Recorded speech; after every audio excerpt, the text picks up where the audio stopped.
तर आपण काल खूप सुंदर असा हा 15वा अध्याय बघितलेला आहे. जो पुरुषोत्तम योग अध्याय आपण काल बघितलं, जिथे भगवंतांना आपण मग ज्या भौतिक जगताला आपण बघितलं की जे जे आध्यात्मिक जगताचं प्रतिबिंब आहे. मग जो वटवृक्ष आपण बघितला, जो वटवृक्ष म्हणजे काय, त्याची पानं म्हणजे वैदिक मंत्र आहेत. जणू काही की पूर्ण वृक्ष म्हणजेच वेदांचं अभ्यास आहे तो. आणि मग ज्याने या वृक्षाला, म्हणूनच की वेदांना जाणायचं असेल तर या वृक्षाला जाणायचं, की त्याची पानं, त्याची डहाळ्या, त्याच्या त्याच्या शाखा, त्याची मुळं, या सगळ्याला कशा प्रकारे कशाची तुलना केलेली आहे. आणि त्याचं जे प्रतिबिंब आहे, या भौतिक जगत, हे भौतिक जगत म्हणजे या आध्यात्मिक जगताचं प्रतिबिंब आहे. कारण या वास्तविक जगतामध्ये या आध्यात्मिक अशा युगाला बघणं कठीण आहे. ते तुम्हाला बघायला मिळू शकत नाही आणि म्हणूनच त्याचं जे प्रतिबिंब आहे, मग ज्याची मुळं, ज्याचं खतपाणी कशाने घातलं जातं, तर या त्रिगुणांनी, या त्रिगुणांनी, ज्या सत्व, रज, तम, या त्रिगुणांचं ज्याला खतपाणी आहे. आणि मग ज्या शाखा आहेत, ज्याच्यावरून आपण म्हणतो ना, की जसं माणसाचा जन्म 84 लक्ष योनीतून होतोय, तसं हॉपिंग चाललेलं आहे. एका डाळीवरून दुसऱ्या ब्रांचवर, दुसऱ्या शाखेवर, दुसऱ्या फांदीवरून तिसऱ्या फांदीवर, असं त्या फांद्यांवरून उड्या मारणं चाललेलं आहे. का? कारण कुठेतरी इच्छा आहे.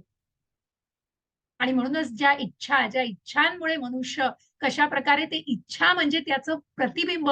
मग ते इच्छेमुळेच, म्हणजे इच्छाच कुठेतरी या भौतिक जगतामध्ये, या जन्मांमध्ये, या 84 लक्ष योनीतून मनुष्याला, या जीवात्म्याला, जो जीवात्मा हा अतिशय आध्यात्मिक आहे, मूळ हा भगवंतांचं स्वरूप, भगवंतांचाच अंश आहे आणि भगवंतांप्रमाणेच आहे.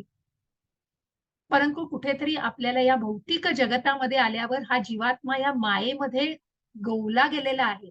आणि जो काही तो वागतो आहे, जो काही आचरण आहे, ते या त्रिगुणांच्या प्रभावाखाली आहे.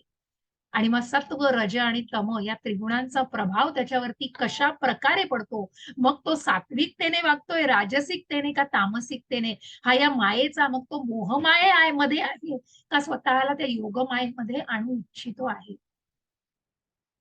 आणि म्हणून मग या सगळ्याचं स्थलांतर जे आपण बघितलं, की कशा प्रकारे जर हे ज्ञान घेतलं, तर जर ज्ञानाचे चक्षु ज्याला असतील, तो निश्चितच त्या मनुष्याला, ज्या आपण चैतन्य महाप्रभूंच्या चित्रामध्ये ज्यांना बघितलेलं, की ज्यांनी त्या गोस्वामींना कशा प्रकारे ज्ञान दिलं, आणि जो हे ज्ञान घेतोय हा निश्चित पुन्हा या भौतिक बंधनांमध्ये अडकणार नाही. जसं त्या गॅरेजच्या ज्या ड्रायव्हरच्या ह्याच्यावरून ती व्यक्ती ती कुठेतरी बघायला बघते, की ती कार का चालू होत नाहीये. परंतु जेव्हा तो गॅरेजचा माणूस, ज्याला त्याचं ज्ञान असतं, योग्य ज्ञान, जे शास्त्र आणि साधू याला पडताळून जे आचरण केलं जातं, आणि जे ज्ञान उत्तम गुरुकडून, उत्तम आध्यात्मिक गुरुकडून जे ज्ञान घेतलं जातं, बेस्ट स्पिरिच्युअल मास्टर. आणि म्हणूनच याला कशा प्रकारे आपण आचरणात आणलं जातं, आणि गुरूंनी दिलेली जी शिकवण, गुरूंचं जे जे जे काही दिलेलं असतं, शिकवलेली असते, ती शिकवण अंमलात आणणं, आचरणात आणणं. आणि म्हणूनच मग कशा प्रकारे भगवंतांना आपण, की हे पुरुषोत्तमांना जाणलेलं, ज्या परमतत्माला, परमब्रह्म परमधाम, हे 10व्याच अध्यायात अर्जुनाने ओळखलेलं आहे हो भगवंतांना. आणि म्हणूनच या पुरुषोत्तमाची, या सामान्य माणसासाठी, आणि हे जे ज्ञान 13व्या अध्यायापासून आपण घेतोय, की कुठेतरी या भौतिक जगतातून कशा प्रकारे, या बंधनातून स्वतःला मुक्तता कशी मिळवायची, की त्याचा मार्ग काय आहे आणि काय जाणून घ्यायचं आहे. आणि ज्या भगवंतांना आपण, ज्या च्युत आणि अच्युत, च्युत म्हणजे भौतिक आणि अच्युत म्हणजे आध्यात्मिक, त्याच्याही पलीकडे हे पुरुषोत्तम भगवान आहे, जे पराशक्तीचा भाग आहे आणि जे सर्वोच्च नियंत्रक आहेत, ज्यांना देवाधिदेव सुद्धा जाणू शकलेले नाहीत. मग देवाधिदेव त्यांच्या खूप निकट आहेत आणि त्यांना ती संधी मिळालेली आहे, कारण आपल्याला अजून ती आज्ञा सुद्धा, आपल्याला तेवढी आपली पात्रता पण नाहीये. परंतु जे जे देवाचे, जे भगवंतांचे अंश आहेत, जे देवाधिदेव आहे, ज्यांची पूजा अर्चा निष्ठा केली जाते, उपासना केली जाते, कारण ते अंशाने. म्हणूनच भगवंतांनी आधीच्याही अध्यायांमध्ये जो उल्लेख केलेला आहे, की ती निष्ठा, ती श्रद्धा, मग या श्रद्धेलाच आपल्याला आज अजून पडताळून जाणायचं आहे, श्रद्धात्रय विभाग योगामध्ये. आणि कशा प्रकारे कृष्ण मग वेदेषु यज्ञेषु तपशे, की कशा प्रकारे प्रत्येक याच्यामध्ये, की मग सगळ्यामध्ये, आणि जे स्पर्श, सगळ्याचं जे ज्ञान आहे, स्मृती विस्मृती, या सगळ्या भगवंतांमुळे आहे. मग आपण तो जो श्लोक, खूप सुंदर असा श्लोक, ज्याचं मी म्हंटल, की ज्याचा श्लोक, ज्याचा 18व्या अध्यायामध्ये पण सुंदर असा उल्लेख केलेला आहे, ज्या यज्ञांना आपण म्हणतो, की यज्ञांचं महत्व सांगण्यासाठी जो सर्वस्य चाहं हृदि सन्निविष्टो मत्तः स्मृतिर्ज्ञानमं पोहनं च वेदैश्च सर्वैरहमेव वेद्यो वेदान्तकृद्वेद विदेव चाहम्. अशा प्रकारे वेदांना जाणलं तर त्या भगवंतांना जाणलंय, की भगवंतांना जर जाणलं नाही तर काय वेदांचा अभ्यास केलाय. वेदांमध्ये, शास्त्रांमध्ये, मग ज्या वेदांत सूत्रांमध्ये आपण ज्या मनोमय आणि त्या ज्या सगळ्या कोशांना आपण जाणलं, अन्नमय, प्राणमय, मनोमय, विज्ञानमय आणि जो सच्चित आनंद, जो आनंदमय कोश, की ज्याच्यामध्ये भगवंताला आपण ते आनंदमय त्यांच्याच कोशामध्ये आपण हवे आहोत. जे प्रत्यक्ष सच्चित आनंद आहे त्या आनंदमय कोशामध्येच भगवंतांना आपण हवे आहोत. परंतु आपण त्या आत्मिक पातळीवर अजून विचारच करत नाही, कारण आपण त्या देहधारी भावनेवरतीच आहोत. आणि म्हणूनच या इति गुह्यतमम शास्त्रम, ज्या वेदांत सूत्रांना, की असं हे गुह्यतम ज्ञान मी तुला दिलेलं आहे, की ज्याच्यामुळे तू हे ज्ञान सगळं घेऊन या भौतिक जगतामध्ये पुन्हा फिरून येणार नाहीस. या जन्म मृत्यू जरा व्याधी या मृत्यू लोकांमध्ये पुन्हा तू प्रवेश करणार नाहीस. आणि म्हणूनच याचा सारांश, की हे ज्ञान कसं घ्यायचंय आणि याच ज्ञानाला पुढे आपण आज 16वा अध्याय जाणणार आहोत, जिथे भगवंत म्हणताय की दैवी गुणांचं ज्ञान मी तुला याच्या आधी दिलेलं आहे. ज्या 14व्या अध्यायामध्ये आपण सात्विकता, राजसिकता आणि तामसिकता बघितलीये, तर त्या ज्ञानामध्ये मग ज्या 13व्या अध्यायामध्ये पण ज्ञान म्हणजे काय बघितलंय, की जो सुख दुःखामध्ये स्वतःला समतोलित ठेवतोय, की ज्याला ना कुठेतरी भय आहे, चिंता आहे, या सगळ्यामध्ये स्वतःला कुठेतरी त्यांनी बॅलन्स केलेला आहे, कुठेतरी समतोल, जो शत्रूला आणि मित्रालाही एकाच दृष्टीने बघतो आहे, असा ज्याचा स्वभाव आहे, असा दैवी स्वभाव आहे. आणि भगवंतांनी अर्जुनाला आधीच सांगितलंय, की मग तू ती काळजी करू नको. 11व्या अध्यायामध्ये विश्वरूप दर्शनामध्ये भगवंतांनी सांगितलंय, की मग तू जे निमित्त मात्र आहेस आणि तू या सगळ्यांचा नाश होणार आहे. मग या ज्या कुरुक्षेत्रावरती जे जमलेले आहेत पांडवांशिवाय सर्वांचा, मग मग जे पांडवांच्या पक्षातले आहेत त्यांचाही कुठेतरी वध होणार आहे, नाश होणार आहे. आणि हे सगळं आधीच झालेलं आहे. या सगळ्यांचा, हे सगळे मृत्यू पावलेले आहेत, परंतु तुम्ही दैवी स्वभावाचे आहात. आणि पांडव याच्यामध्ये फक्त पांडवांचाच पांडवांचाच मृत्यू होणार नाही, फक्त बाकी सगळ्यांचा नाश होणार आहे हे सांगितलंय. प्रत्यक्ष भगवंतांनी हे सांगितलेलं आहे, की तू दैवी स्वभावाचा आहेस. आणि म्हणूनच या दैवी स्वभावाला जाणल्यानंतर मग हा आसुरी स्वभाव काय आहे, ज्या आपण आधीच्याही 7व्या अध्यायामध्ये ज्याचा उल्लेख वाचलेला आहे, की 4 प्रकारचे लोक आहेत, की मला शरण जातील, पण ज्या 4 प्रकारच्या व्यक्ती ह्या मला कधीही शरण जाऊ शकत नाहीत. आणि त्याच्यामध्ये मग आपण कुठेतरी आसुरी, राक्षसी, नराधम, मूर्ख अशा वृत्तीच्या लोकांना बघितलं होतं. आणि त्याच या राक्षसी गुणाच्या, ज्या तामसिकतेमध्ये कुठेतरी स्वतःला गुंतवू पाहतायत आणि या तामसिक गुणाने पूर्णपणे ज्यांच्या भोवती वलय आहे, अशा अशा व्यक्तींविषयी आपण जाणणार आहोत. मग अशा स्वभावाविषयी आपण जाणणार आहोत. म्हणून तो दैव आसुर संपद विभाग युग. आणि मग म्हणूनच दैवासुर, कुठेतरी दैवी गुणांपेक्षा आसुरी गुण हे काय स्वरूपाचे आहेत आणि किती विरुद्ध स्वरूपाचे आहेत, हे जाणण्यासाठी आपण या 16व्या अध्यायाला जाणार आहोत. हरे कृष्ण माताजी. हरे कृष्ण. श्री भगवान म्हणाले, निर्भयपणा, सत्वशुद्धी, आध्यात्मिक ज्ञानाचे अनुशीलन, दान, आत्मसंयमन, यज्ञकर्म, वेदाध्ययन, तपस्या, साधेपणा, अहिंसा, सत्य, क्रोधातून मुक्तता, त्याग, शांती, दोष काढण्याच्या वृत्तीचा तिटकारा, सर्व जीवांच्या प्रति दयाभाव, लोभविहीनता, सौम्यता, विनयशीलपणा, दृढनिश्चय, उत्साह, क्षमा, शुची आणि द्वेष व सन्मानाच्या अभिलाषापासून मुक्ती, हे सर्व दैवी गुण हे भारता दैवी स्वभावाच्या मनुष्यामध्ये आढळतात. हरे कृष्ण. लिस्टच दिली आहे सगळी. जशा ज्ञानाला आपण 13व्या अध्यायामध्ये जे ज्ञान, हे सगळं ज्ञान आहे आणि याच्या व्यतिरिक्त जे काही आहे ते सगळं अज्ञान आहे. आणि तिथेच कुठेतरी त्याच्याशीच सौम्य आणि त्याच्याशीच समान असलेले हे गुण सगळे दिलेले आहेत.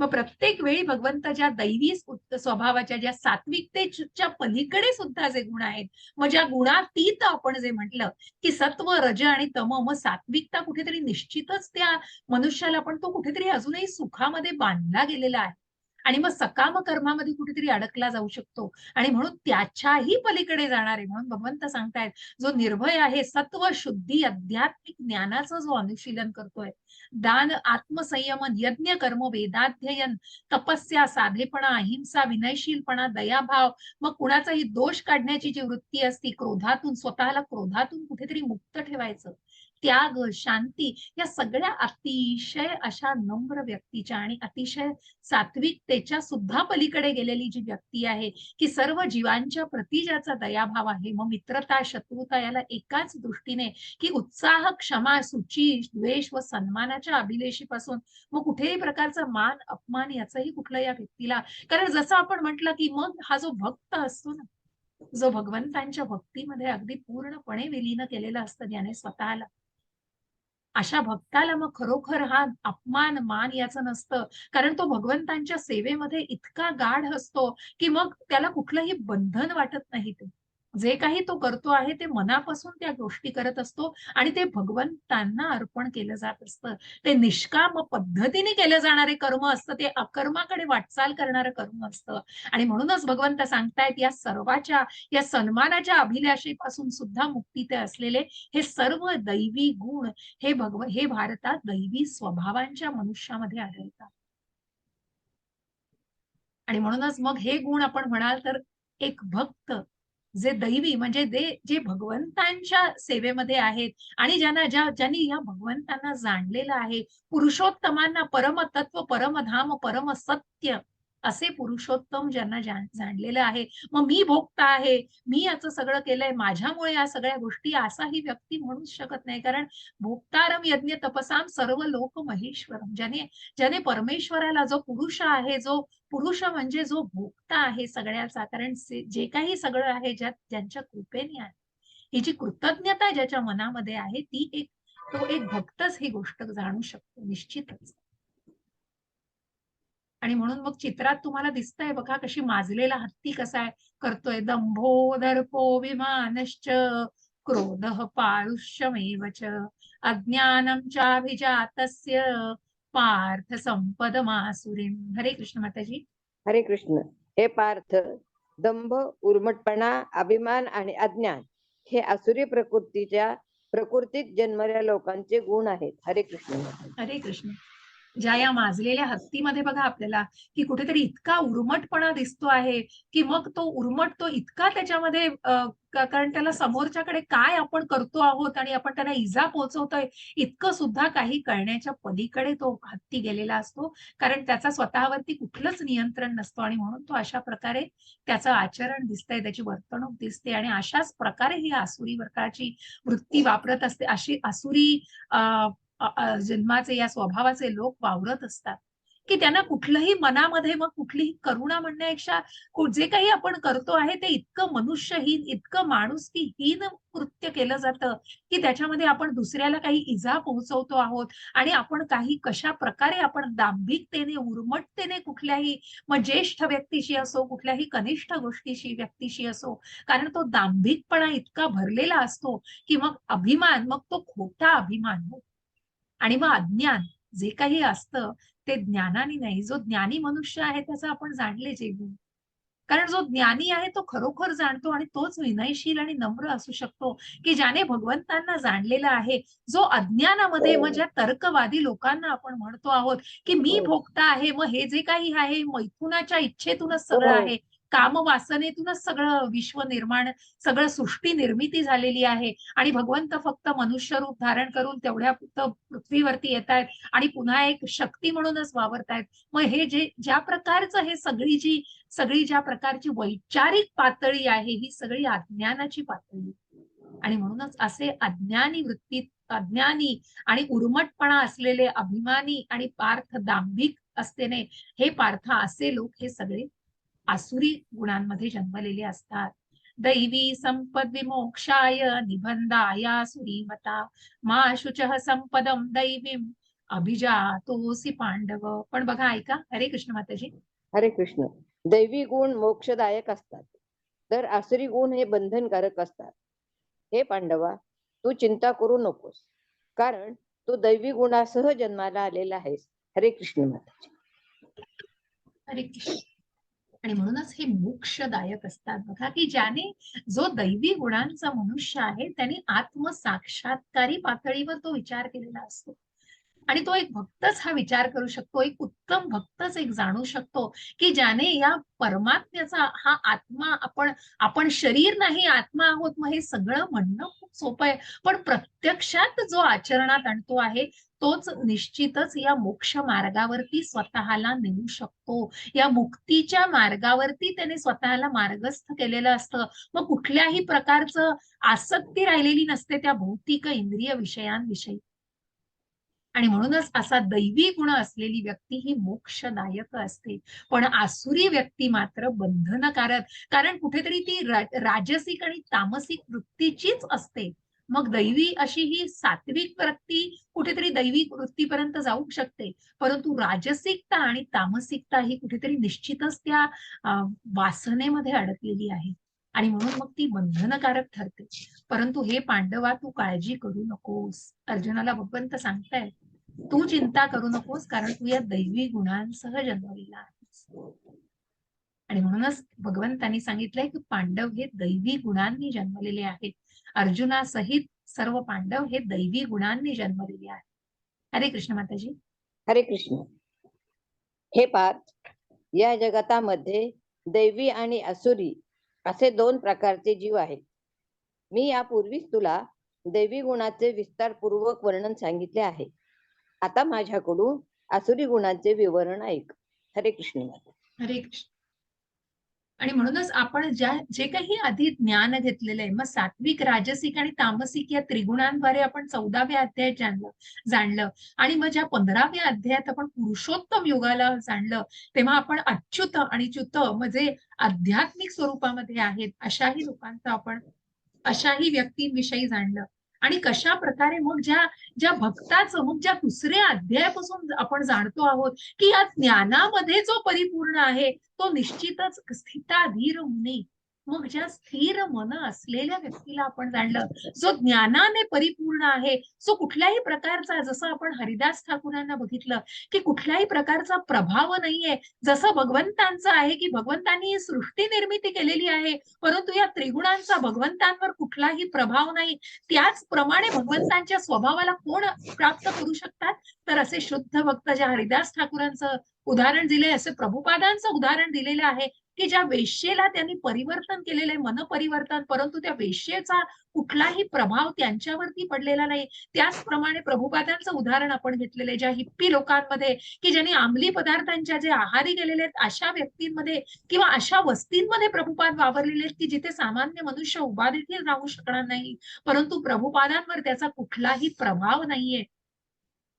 अशा कुठल्याही आसुरी आणि ज्या काही वाईट गुणांचा प्रभाव नाहीये, त्या कमळाच्या पानाचं उदाहरण दिलेलं आहे. कमळाच्या पानावर जसा पाण्याचा कुठलाही प्रभाव नसतो आणि ते जसं त्या पाण्याचा प्रभाव कुठल्याही प्रकारे ते पाणी जर टाकलं तर ते प्रभाव त्याच्यावरती काहीही राहत नाही. अशाच प्रकारे हे दैवी गुण आहेत.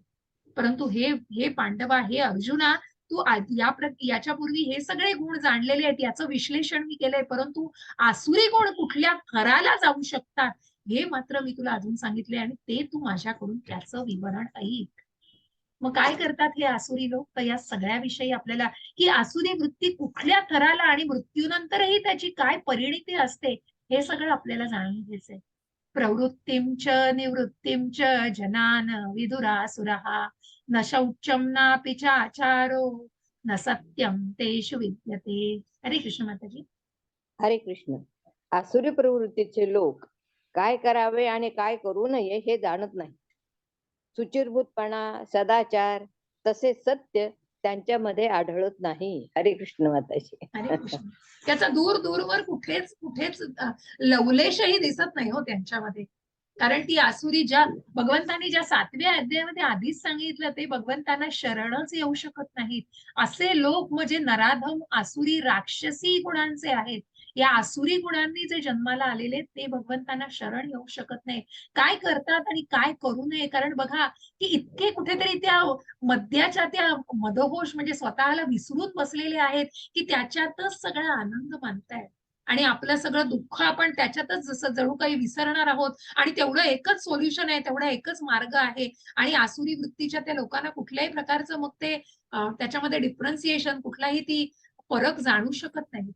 काय करू नये, काय करावं हे जाणू शकत नाहीत. शुचिर्भूतपणा, जो सात्विकता, कुठेतरी जी जी मनाचा एक प्रकारचा जो निर्मळपणा असतो, सदाचार असतो, जे चांगलं वर्तन, जे माणुसकीने केलं जाणारं वर्तन जे असतं, की इतर मनुष्यांशी, इतरांशी जे आचरण केलं जातं ते अत्यंत अत्यंत घृणास्पद असं कृत्य असतात मग ती. सदाचाराचा लवलेशही नसतो हो दूर-दूरपर्यंत आणि सत्य तर नाहीच आढळू शकत अशांमध्ये. असत्यं प्रतिष्ठं ते जगदाहुरनीश्वरम् अपरस्पर संभूतं किमन्यत् कामहैतुकम्. हरे कृष्ण माताजी. हरे कृष्ण. ते म्हणतात की हे जगत असत्य व निराधार आहे आणि परमेश्वर नावाचा कोणीही याचे नियंत्रण करीत नाही. त्याचे म्हणणे आहे की केवळ मैथुनाच्या इच्छेमुळेच हे जग निर्माण झाले आहे आणि कामाखेरीज अन्य कोणतेही कारण नाही. हरे कृष्ण माता. तर काही हरे डोकं कृष्ण. पुढं यांच्या पुढं. बघा म्हणजे की हे जगत असत्य आणि निराधार आहे. मग हे सगळं अज्ञान बोलतोय हो. जिथे कुठे ज्ञानाचा लवलेशच नाहीये, ज्या वेदांचा ना शास्त्रांचा कशाचाही अभ्यास नाहीये आणि हे जे काही असत्य आणि निराधार असं जे काही विधान केलं जातं हे सगळं अज्ञानापोटी केलं जातंय. ज्या परमेश्वराला जाणणं काय हो, परंतु ज्याचं अस्तित्व जो मानणंही ज्याला शक्य नाहीये त्याचं अज्ञान कुठच्या थरापर्यंत असेल हे पण जाणू शकतो. आणि ज्यांचं फक्त म्हणणं असतं की या कामवासनेतून सगळे जग निर्माण झालेलं आहे, इच्छेतून सगळं जग निर्माण झालेलं आहे. मग कुठून तो मग अशांना सांगितलं की तुम्ही एक पेशी तयार करून दाखवा. मग कशा प्रकारे कुठून आलं, जे काही मूळ कुठून आलं हो या सगळ्याचं. म्हणूनच अर्जुनाने विश्वरूप दर्शन एवढ्यासाठीच सांगितलं की जे जे दैवी स्वतःला समजतायत त्यांना त्यांच्यासाठी विश्वरूप दर्शन, की मग तुमच्यातले दैवी गुण दाखवा. पण या आसुरी लोकांना तर पूर्ण अज्ञानच असतं. मग अशा अज्ञानामध्ये बुडालेल्या लोकांना कुठेतरी ज्ञानाचा वाट दाखवणं गरजेचं आहे. पण पण ते या मार्गावरती येऊच शकत नाही ज्यांच्यामध्ये ते गुणच नसतात मुळात. आणि म्हणून हे सगळे तर्कवाद, मायावाद आणि अशाच अशाच युक्तिवादावर जगणारी ही लोक असतात. आणि म्हणूनच मग काम वासनेखेरीज त्यांना जो काम, क्रोध, मद, मत्सर, लोभ असे हे जे काही षड्रिपू असतात त्यांनी पूर्णपणे ग्रासलेली असतात ती लोक. कारण कुठेतरी तो खोटा अहंकार आणि खोटा अभिमान असतो हो डोक्यामध्ये आणि सगळी डोक्यामध्ये हवा गेलेली असते. परंतु अज्ञानापोटी ह्या सगळ्या गोष्टी बोलल्या जातात याची सुद्धा चाड त्यांना नसते. शेवटी जसं त्या दुर्योधनाचं झालं हो, विनाशकाले विपरीत बुद्धी. आणि म्हणूनच मग त्यांच्या कर्मानेच त्यांच्या या गोष्टी ते भोगत असतात. अशा प्रकारे या गोष्टी असे हे आसुरी प्रवृत्तीचे लोक असतात. ज्यांचं काय चालतं बघा. हरे कृष्ण माताजी. हरे कृष्ण. अशा निष्कर्षाचे अनुमान करीत स्वतःचा नाश ओढून घेतलेले आणि अल्पबुद्धी आसुरी लोक जगाचा विनाश करण्याकरता अहितकारी व उग्र कर्मामध्ये संलग्न होतात. हरे कृष्ण माता. हरे कृष्ण.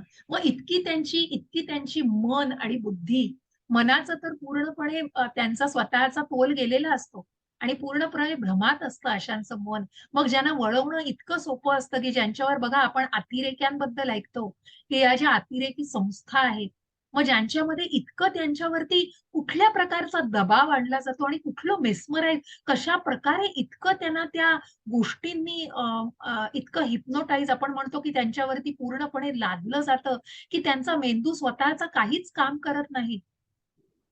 आणि मग अशा निष्कर्षांचं अनुगमन करीत, कारण अशा या सगळ्या ज्या काही कामवासनेनेच आहे, हे जग त्याच्यातनंच आहे, मैथुनातूनच आहे, जे परमेश्वराच्या अस्तित्वालाही जाणू शकत नाहीत, असे निर्बुद्ध लोक, असे काय म्हणतात ना त्याला, की आसुरी प्रवृत्तीचेच असतात, परंतु त्याला अबुद्ध्याह म्हटलंय. परमेश्वराने त्याचा पुढेही जाऊन काही उल्लेख केलेले आहेत आणि ज्यांनी स्वतःचाच नाश ओढवून घेतलेला आहे, असे अल्पबुद्धी जे आसुरी लोक असतात. आणि ते जगाचा विनाश करायलाही पुढे मागे बघत नाहीत. म्हणून आपण बघतो या भौतिक जगतामध्ये कशा प्रकारे बॉम्बस्फोट होत आहेत किंवा जे काही आसुरी लोकांच्या ज्या वर्तनाकडे आपण बघतो आहोत. म्हणून ज्या रोजच्या वर्तमानपत्रामध्ये काय वाचतो हो बातम्या, या आसुरी नराधम आणि कुठल्या थराला जातात हो, की ज्या ज्या स्त्री आणि ज्या ज्या माऊलींवर बहिणींवर अत्याचार केला जातो. हे कुठलं नराधमी वागणं आहे, परंतु हे सगळी कर्माचे भोग आहेत. आणि म्हणूनच मग ही जी आसुरी वृत्ती त्यांच्यामध्ये आलेली असते, ह्या आसुरी वृत्तीमुळे ते त्या उग्र कर्मांमध्ये संलग्न होतात आणि मग ते जगाचा विनाश करण्यासाठी सुद्धा पुढे मागे बघत नाहीत. म्हणून ज्या बॉम्बस्फोटांमुळे आपण बघतो की ज्याच्यामध्ये मग कुठेतरी निष्पाप लोकांचा सुद्धा बळी जातो, कारण मग ती पण त्यांच्या कर्माचीच फळं भोगत असतात. परंतु या आसुरी लोक मात्र स्वतः म्हणजे अशा प्रकारे स्वतःला त्या खड्ड्यामध्ये टाकत टाकत जात असतात आणि कशा प्रकारे त्या उग्र कर्मांमध्ये स्वतःला संलग्न करत असतात. मग त्यांचं उद्दिष्ट काय असतं? हरे कृष्ण माताजी.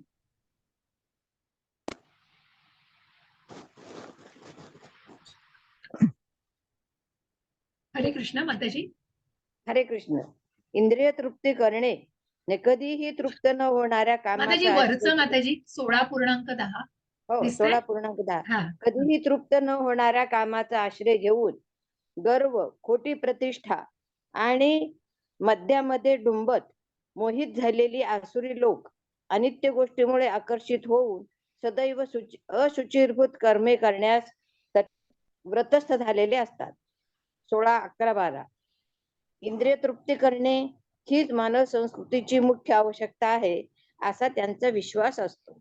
अशा प्रकारे त्यांना मरेपर्यंत अमर्याद चिंतांनी ग्रासलेले असते. शेकडो हजारो पाशांनी बंद झालेले आणि कामक्रोध परायण झालेले आसुरी लोक इंद्रिय तृप्ती करता अन्यायी मार्गाने धनसंचय करतात. हरे कृष्ण. हरे कृष्ण. बघा, जे 4 रेग्युलेटरी प्रिन्सिपल्स, जे 4 नियम आहेत इस्कॉनचे, मद्यपान करू नका, परस्त्रीशी संबंध ठेवू नका, मांसाहार करू नका आणि सट्टा जुगार खेळू नका. पण ह्या आसुरी लोकांचं ह्याच्यातच पूर्णपणे आयुष्य दिसतं. कारण मधामध्येच डुबलेले असतात आणि कशा प्रकारे, कारण मग ते फरकच जाणू शकत नाही. कामवासना त्यांनी कामवासनेने ग्रासलेली असतात आणि मधामध्ये डुंबत मोह मोह आवरू शकत नाही स्वतःचा. अनित्य गोष्टींकडे आकर्षित होऊन सदैव अशुचिर्भूतपणाच कर्म, त्याच्या या कर्मांमध्येच ते व्रतस्थ झालेले असतात. खोटी प्रतिष्ठा, मग ती कुठल्या का मार्गाने मिळेना मला, पण ती प्रतिष्ठा मला मिळवायची आहे. मग ती आसुरी मार्गाने मिळवलेली प्रतिष्ठा का असेना, परंतु फक्त देहधारी भावनेशी निगडीत आणि अशा प्रकारे त्या देहाचेच सगळे गोष्टी पुरवत आणि आपण म्हणतो की ज्या काही वासना, इच्छा ज्या आहेत त्याच्यामध्येच स्वतःला पूर्णपणे गुरफटून मग ते करण्यासाठीच स्वतः व्रतस्थ झालेले असतात. इंद्रिय तृप्ती करणं इतकाच त्यांचं कुठेतरी ध्येय असतं त्यांचं आणि त्यांची मानव संस्कृतीची मुख्य आवश्यकता, कारण त्यांच्या सगळ्या व्याख्याच वेगळ्या असतात ना सगळ्याच्या. आणि अशा प्रकारे त्यांचा विश्वासही त्याच गोष्टींवर असतो.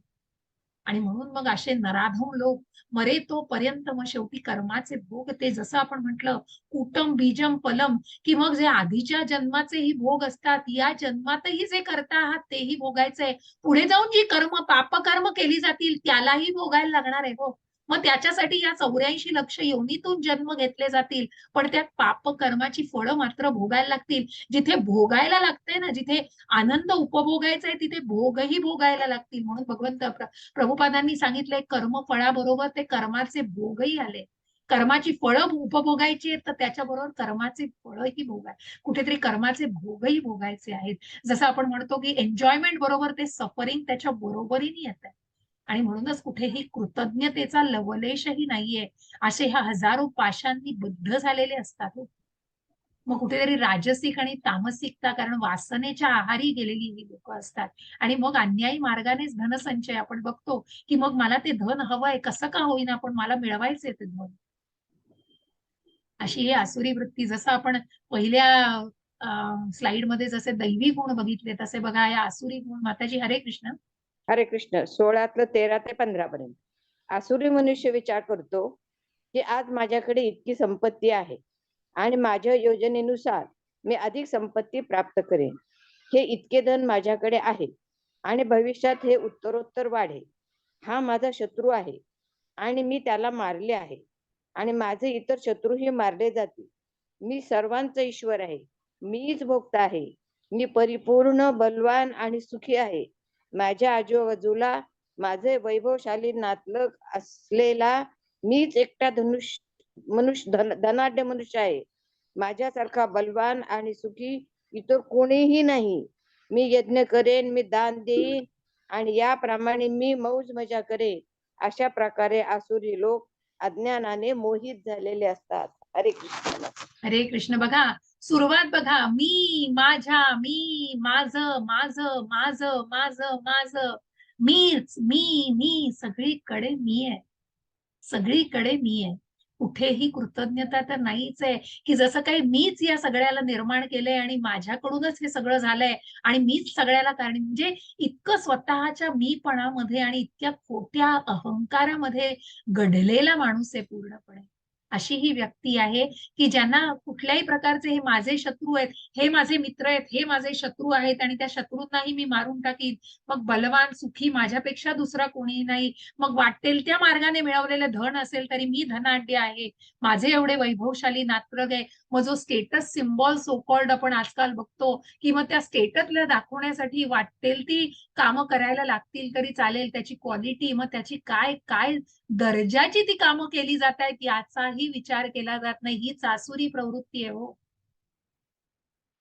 मग जरी यज्ञ केले, दान केले, तप केले तरी ते कुठल्या कारणासाठी केले जात आहेत. मी मौज मजा करीन, मी स्वतःला आहे. मग काय करायचंय? मीच तर भोगताय, मीच हे करायचंय. कितीतरी लोक असं सांगतात. अहो आत्ता आत्ता काय की आपण या भौतिक जगतामध्ये इतके अनुभव येतात की कुठेतरी आपण जेव्हा म्हणजे माझं स्वतःचा आत्ताचा अनुभव ऐकल्यानंतर माझ्या अंगावर काटा आला की काय हे लोकांचे विचार आहेत, की जेव्हा आपण आपण एक छोटासा अनुभव शेअर करते. जेव्हा आपण अ, अ, ह्याच्यामध्ये खायला जातो, की आपण रेस्टॉरंट्समध्ये खायला जातो, खानावळीमध्ये किंवा त्या उपहारगृहामध्ये, तेव्हा आपण खाल्ल्यानंतर जेवढं हवंय, मग कुठेतरी बुफे असेल, कुठल्यातरी फंक्शनला गेल्यात किंवा ज्या हॉटेलमध्ये गेल्यात तिथे खायला असेल, तर जितकं तुम्हाला लागतंय तितकं तुम्ही घ्या ना, पण त्या अन्नाला टाकू नका. ही साधी सोपी गोष्ट आहे, जे कितीतरी लोक माजल्याप्रमाणे करतात आणि याचा अनुभव असा आला, की जेव्हा आम्ही तिथल्या त्या मी प्रत्यक्ष बऱ्याचदा हे तिथल्या वेटर असतात किंवा तिथले जे सेवेकरी असतात त्यांना, की तुम्ही लोकांना कुठेतरी फाईन करा, लोकांना सांगा, की अन्न टाकू नका, नाहीतर आम्ही तुम्हाला इतकं हे करू.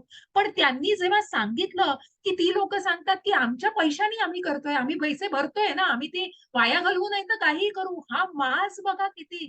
म्हणजे हे जेव्हा मी वाक्य त्या सेवेकरीकडून आणि त्या वेटर वेट्रेसकडून ऐकलं, तेव्हा मी म्हटलं खरोखर ही आसुरी वृत्ती आहे.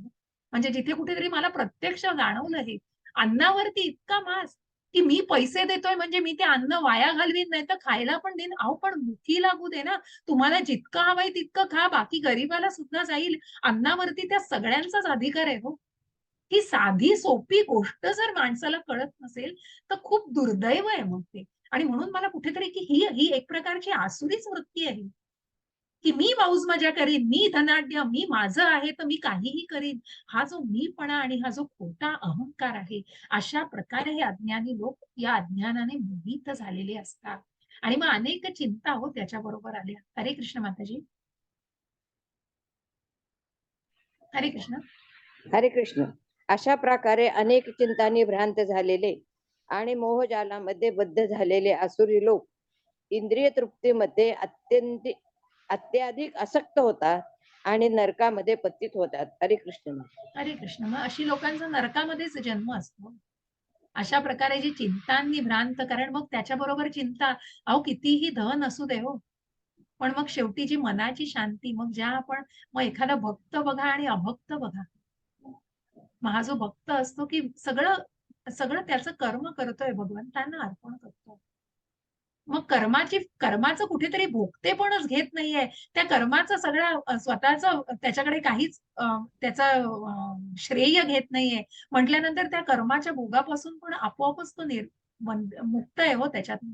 पण हा अभक्त, हा आसुरी लोक तर काय, मग ज्या प्रकारे ते कर्म भोगतायत, ज्या ज्या कर्मांना उपभोग घ्यायचा आहे त्यांच्या कर्मफळांचा, त्याप्रमाणे त्या कर्माचे जे काही भोग असतील ते भोगण्यासाठी मग त्या चिंता आहेत. मग अनेक चिंतांनी ग्रासलेले असतात सतत. मग ते जे काही समाधान, सुख मिळतं आहे, ते कुठेतरी खूप क्षणभंगुर असतं हो, पण ते किती आसुरी प्रकारचं असतं. आणि अशा या मोहजालामध्ये बद्ध झालेले इंद्रिय तृप्तीशीच निगडीत, पण कुठेतरी इतक्या आसुरी वृत्तीमध्ये, कारण ज्या रज आणि तमगुणाच्या लोकांना आपण बघणार आहोत ना, ज्या आधी 14व्या अध्यायामध्ये आपण राजसिकता आणि तामसिकता बघितली, तीही आपण पुढे जाऊन 17व्या अध्यायात पण आपण कुठेतरी फरकाने जाणणार आहोत. आणि मग असे लोक नरक योनीमध्येच जातात, ज्या ज्या शिशुपालाला आपण बघतो आहोत चित्रामध्ये. हरे कृष्ण माताजी. हरे कृष्ण. 16-18. मिथ्या अहंकार, बल, गर्व, काम आणि क्रोध यांनी मोहित झालेले आसुरी लोक स्वतःच्या देहामध्ये आणि इतरांच्या देहामध्ये स्थित असलेल्या परम पुरुष भगवंताचा द्वेष करतात आणि खऱ्या धर्माची निंदा करतात. हरे कृष्ण माताजी. हरे कृष्ण. बघा, ज्या शिशुपालाचं काय झालं बघ, त्याच्या आधी तुम्हाला शिशुपालाची कथा सांगितली, म्हणून या आसुरी ज्या आधीच्या अध्यायांमध्ये आपण तुलनात्मक आणि ज्या प्रकारे जेव्हा बघितलं की मग जे कुठेतरी ज्या काम क्रोध याच्यामध्ये कुठेतरी जे अडकलेले आहेत ते पुढच्या टप्प्यावर जाऊच शकत नाही, त्याप्रमाणे या आसुरी वृत्तीचा कुठेतरी नाशच झाला पाहिजे. आणि म्हणूनच ज्याने द्वेष केलेला आहे, ज्या मत्सर केलेली, ज्या राजगुह्य ज्या ज्ञान जेव्हा भगवंतांनी 9व्या अध्यायामध्ये अर्जुनाला सांगितलंय की तुला मी हे ज्ञान देतोय कारण तू माझा मत्सर करत नाही, ज्या ज्या शिशुपालाने भगवंतांचा मत्सर केलेला आहे. आणि म्हणून इतके अपशब्द पण कुठेतरी जे भगवंतच होते हो. आणि म्हणून त्यांनी 100 अपशब्द ऐकून घेतलेले आहेत. या परम पुरुष भगवंतांचा ज्यांनी द्वेष केलेला आहे, त्या शिशुपालाला सुद्धा 100 अपराध, ज्यांच्या मातेला त्यांनी कुठेतरी वचन दिलेलं होतं की याचे 100 अपराध मी माफ करीन, पण 101व्या अपराधाला क्षमा नाही. आणि म्हणूनच कुठेतरी जेव्हा अपशब्द भगवंतांविषयी त्याने बोलले, तेव्हा त्या 101व्या अपशब्दाला भगवंतांनी शिरच्छेद केलेला आहे सुदर्शन चक्राने. पण त्यालाही कुठेतरी त्या असुराला मोक्ष प्राप्ती झाली आहे, कारण सुदर्शन चक्र प्रत्यक्ष भगवंतांचं होतं, ज्यांनी त्याचा शिरच्छेद केला आहे. हरे कृष्ण माताजी. हरे कृष्ण. जे द्वेषी, क्रूर आणि नराधम आहेत त्यांना मी चिरकालासाठी भवसागरामधील विविध आसुरी योनीमध्ये टाकीत असतो. हरे कृष्ण माता. हरे कृष्ण. असे मग जसं आपण कालच्या पुरुषोत्तम योगात बघितलं की जे खालच्या योनींमध्ये जातायत, मग ज्या अगदी वरवरचे आपण जे ग्रहलोक बघितले आणि जे वरचे लोक आहेत, पृथ्वीच्या वरचे लोक की जे स्वर्ग लोक, आणि मग त्या जे सात्विकता कुठेतरी सकाम कर्मात अडकलेत पण त्यांना स्वर्ग प्राप्ती होती. परंतु मग ज्या प्रकारे जे आसुरी लोक आहेत ते पृथ्वीच्या खालचे जे सुतल, तत्तल, पाताल असे जे आहेत, त्या सगळ्या आसुरी योनी, त्या सगळ्या खालच्या योनींमध्येच अशांना जन्म लाभतो आणि त्याच योनीमध्ये भगवंत त्यांना टाकत असतात. कारण कुठेतरी मग त्यांना. हरे कृष्ण माताजी.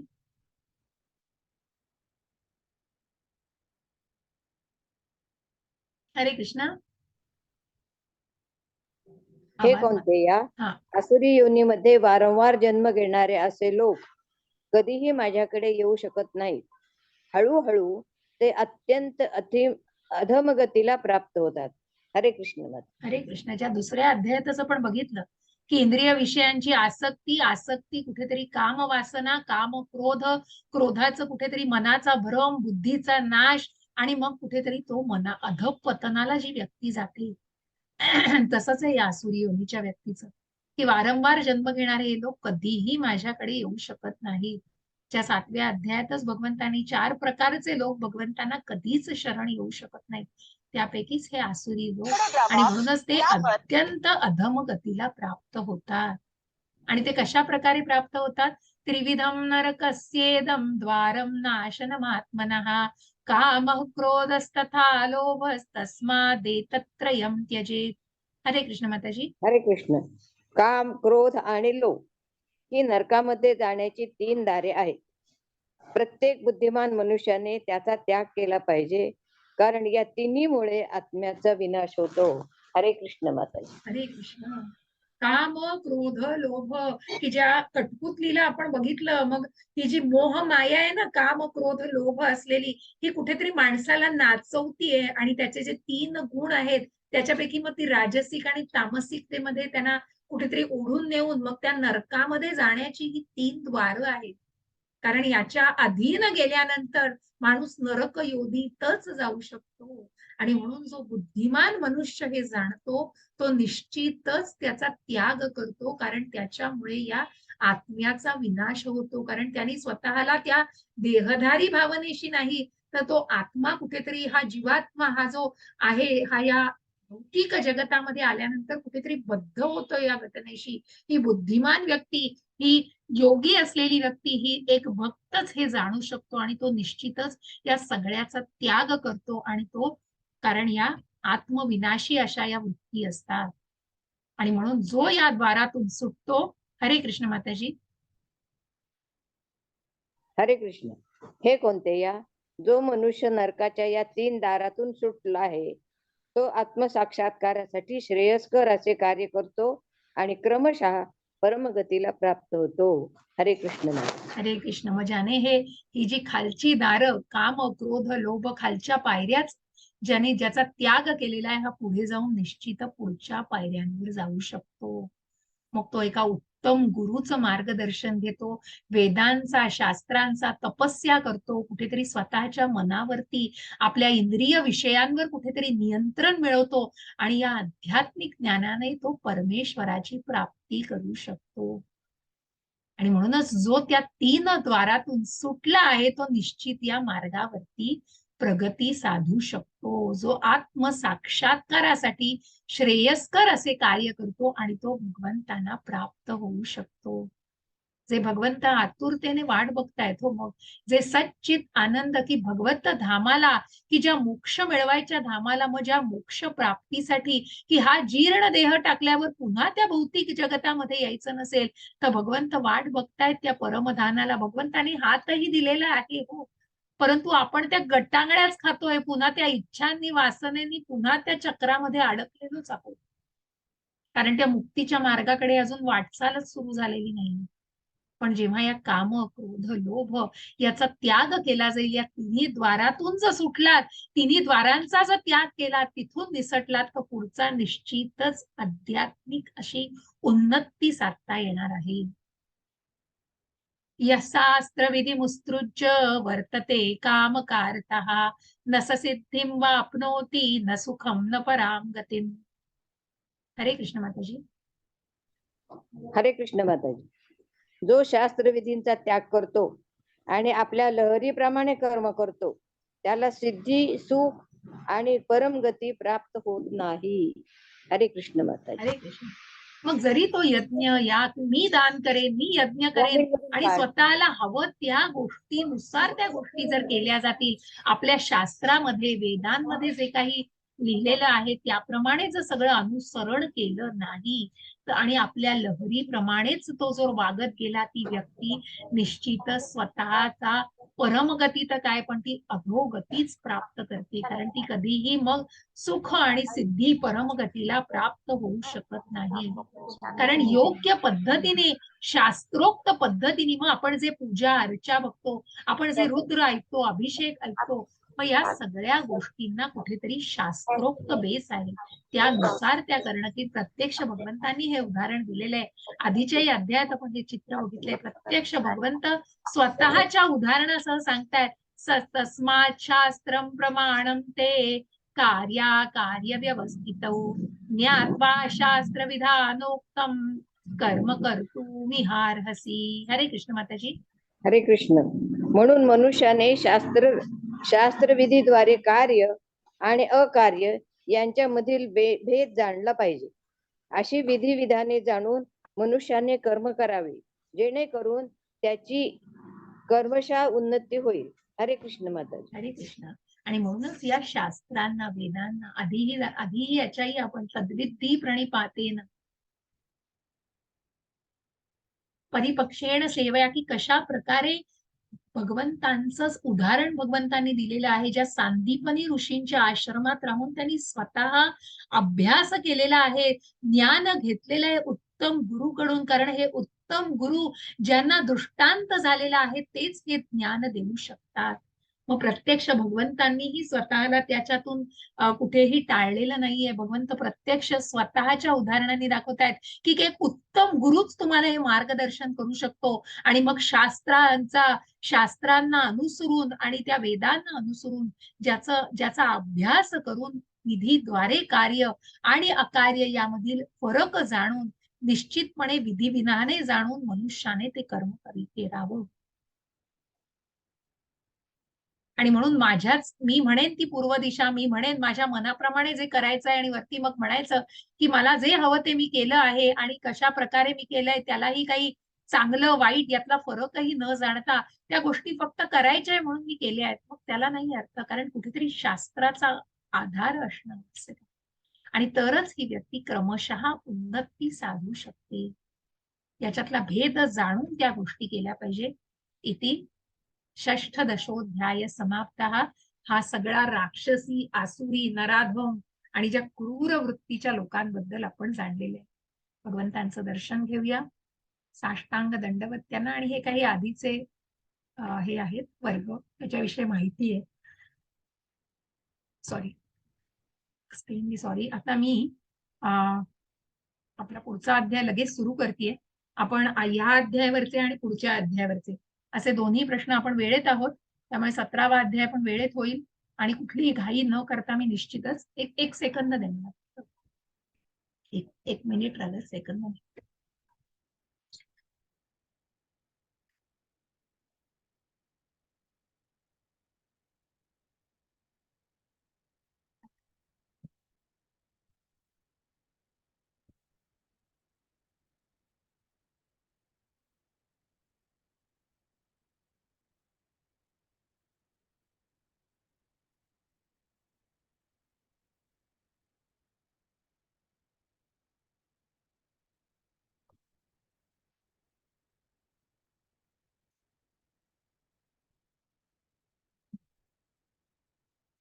आपण हा 17वा अध्याय लगेच सुरू करतोय, ज्याचं नाव आहे श्रद्धात्रय विभागयोग. आधी बघितलं आपण दैव आसुर संपद विभागयोग, ज्याच्यामध्ये आपण आसुरी गुणांचं वर्णन बघितलंय आणि कशा प्रकारे या आसुरी वृत्तीचे लोक कशा प्रकारे त्यांचं वर्तन आहे. आणि मग या काम, क्रोध, लोभ हे जे नरकाकडे जाणारी द्वार आहेत त्याच्यातून जर सुटला तर बुद्धिमान मनुष्य निश्चितच हे जाणतो आणि मग तो आध्यात्मिक उन्नती साधू शकतो. ते सुद्धा टप्प्याटप्प्याने साधू शकतो. भगवंतांचं दर्शन घेऊया आपण. श्री श्री राधा गोविंद यांच्या चरणी साष्टांग दंडवत. श्री नामनिष्ठ श्रीला प्रभुपाद यांनाही साष्टांग दंडवत. श्री नामनिष्ठ प्रभूजी यांनाही साष्टांग दंडवत. आणि या इस्कॉनच्या पूर्ण टीमला माझा सादर प्रणाम. हेही भगवंतांचं खूप सुंदर अशा मूर्ती आहेत आणि त्याचं दर्शन घेऊन आपण त्यांचेही आशीर्वाद घेऊया. कुठले आहेत मी तुम्हाला सांगेन.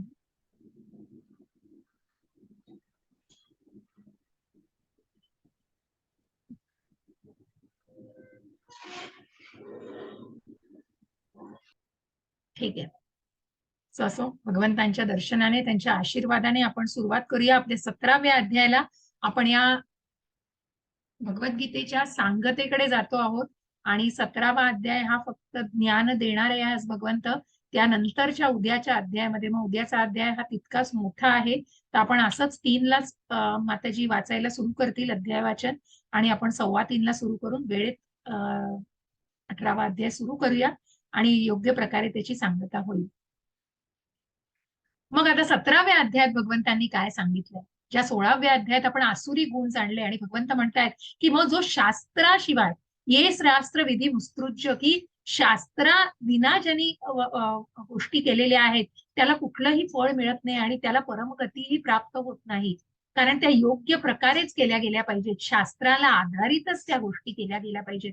म्हणून मग अर्जुन आता अनाधिकृत, मग ज्यांनी अशी उपासना केलेली आहे, ज्यांनी अशा प्रकारची स्वतःच्याच मनाने किंवा शास्त्रांना न जुमानता जी पूजा अर्चा केली आहे त्यांचं काय, मग त्याला कशा प्रकारे जाणलं जातं. मग भगवंतांनी उत्तर दिलंय, मग याच्यामध्येही श्रद्धा जी आहे, या ज्या उपासना केल्या जातात त्या कुठल्या श्रद्धेने, तर 3 प्रकारच्या श्रद्धेने. म्हणून या श्रद्धेला सुद्धा सात्विक, राजसिक आणि तामसिक या 3 मध्ये विभागलं गेलेलं आहे आणि म्हणूनच याला म्हटलंय श्रद्धात्रय विभाग. अशा या श्रद्धांचे विभाग आपल्याला जाणायचे. त्रिविधा भ्रवती श्रद्धा. मग या 3 प्रकारचे पदार्थ, मग तुम्हाला कशा प्रकारच्या पदार्थांनी सुद्धा सात्विक, राजसिक आणि तामसिक या गुणांचं कुठेतरी त्यांना कारणीभूत असतात. ज्या पदार्थांचं सेवन केलं जातं, कुठल्या प्रकारचे पदार्थ खाल्ले की मग सात्विकता असते, राजसिकता असते आणि तामसिकता निर्माण होते. आणि मग त्याच्यानंतर आपण ज्या श्रद्धांविषयी जाणलं त्याच्यामध्ये यज्ञ, दान आणि कर्म, यज्ञ, दान आणि तप. सो यज्ञ हे 3 प्रकारे केले जातात, 3 श्रद्धेने. मग सात्विक यज्ञ काय आहे, राजसिक यज्ञ काय आहे आणि तामसिक यज्ञ काय आहे, सात्विक तप काय आहे, राजसिक तप काय आहे आणि तामसिक तप काय आहे. मग त्या सात्विक तपामध्ये आपल्याला काया, वाचा आणि मन यांनाही जाणायचंय. कुठेतरी सात्विकता ही शारीरिक, म्हणजे शारीरिक, वाचिक आणि मानसिक असं तप. मग शारीरिक तप काय आहे, वाचिक तप काय आहे, मानसिक तप काय आहे, या सगळ्याला मिळून कुठेतरी हे तप आपल्याला जाणायचे. सात्विक तप काय आहे आणि मग राजसिक आणि तामसिक फरकाने जाणायचे. 3 प्रकारात दान धर्म, मग तपासारखं यज्ञ तपासारखं कशा प्रकारे दानही सात्विक, राजसिक आणि तामसिक पद्धतीने केलं जातं. आणि मग सगळ्यात शेवटी पण अत्यंत महत्वाचं, मग हे दान करताना किंवा आपल्याला जाणायचंय ओमचं महत्व. ओम तत्सत म्हणजे काय आणि कशा प्रकारे याचं महत्व जाणायचं आहे आणि हे परमात्म्याला कशा प्रकारे अर्पण करण्यासाठी वापरले जातात. मग या 3 शब्दांचं महात्म्य आपल्याला जाणून घ्यायचं आहे. आणि म्हणून मग भगवंतांना अर्जुन विचारतोय, हरे कृष्ण माताजी. नाही तर वेगळंच आलंय बोल. एक प्रभुनिष्ठ वर्ग माहितीये. हो, कुठला आलाय? निष्ठा प्रभू वर्ग माहिती असं आलंय तुमच्या ह्याच्यात? हो. हे असेल, हा हे. मग तुमचं अच्छा, मग दिसत नाहीये का तुम्हाला कोणाला? एक मिनिट हा, मग मी काय करते, एक मिनिट. अच्छा, नाही दिसत आहे. ओके ओके, एक मिनिट हा, एक मिनिट. ठीक आहे ठीक आहे, हरकत नाही, आलं लक्षात.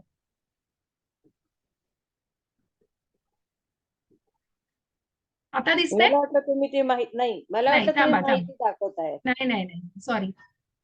ठीक आहे ठीक आहे, आलं लक्षात. म्हणजे ते शेअरिंग झालं ना. आता दिसतंय? हा, आता आलं. आता आलं ना, हा ठीक आहे. सगळ्यांना दिसतंय का? चॅट मध्ये सांगाल मला. आता दिसतंय सगळ्यांना? अच्छा, ओके. गीताली माताजी, धन्यवाद धन्यवाद. हा, थँक्यू सगळ्यांना. हरे कृष्ण. हरे हरे कृष्ण कृष्ण. माताजी, अर्जुन हरे म्हणाला, कृष्ण. हे श्रीकृष्णा, जी माणसे शास्त्रविधीला सोडून श्रद्धेने युक्त होऊ देवाधिदेवांची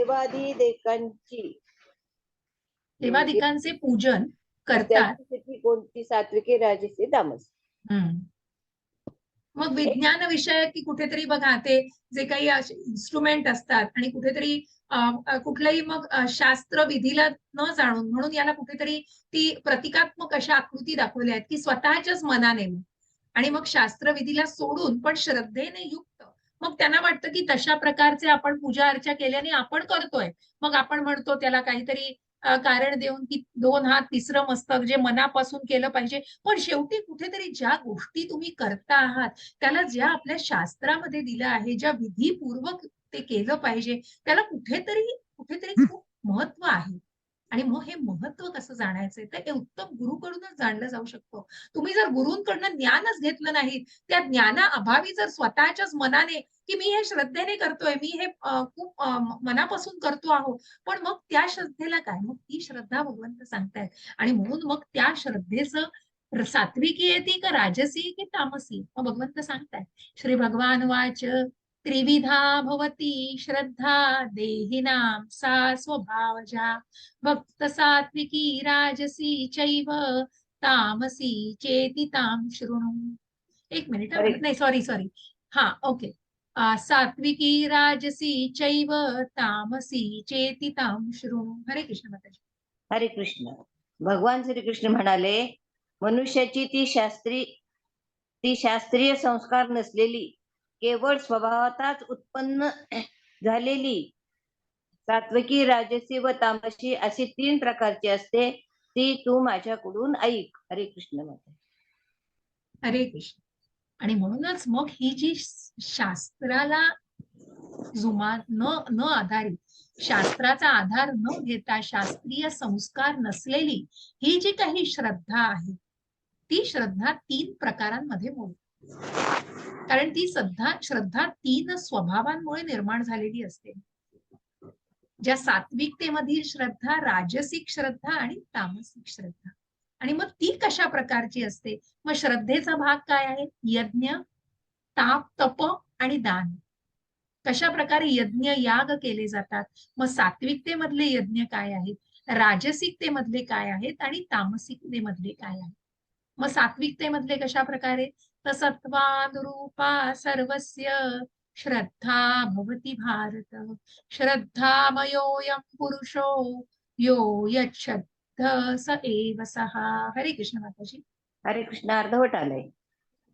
हो, मग मी हे वाचते. भारतात अर्थात भरतवंशी अर्जुना, सर्व माणसांची श्रद्धा त्यांच्या अंतःकरणानुरूप असते. हा पुरुष श्रद्धामय आहे. म्हणून जो पुरुष ज्या श्रद्धेने युक्त आहे तो स्वतःही तोच आहे. अर्थात या श्रद्धेनुसारच त्याचं स्वरूप असतं. करेक्ट. हरे कृष्ण.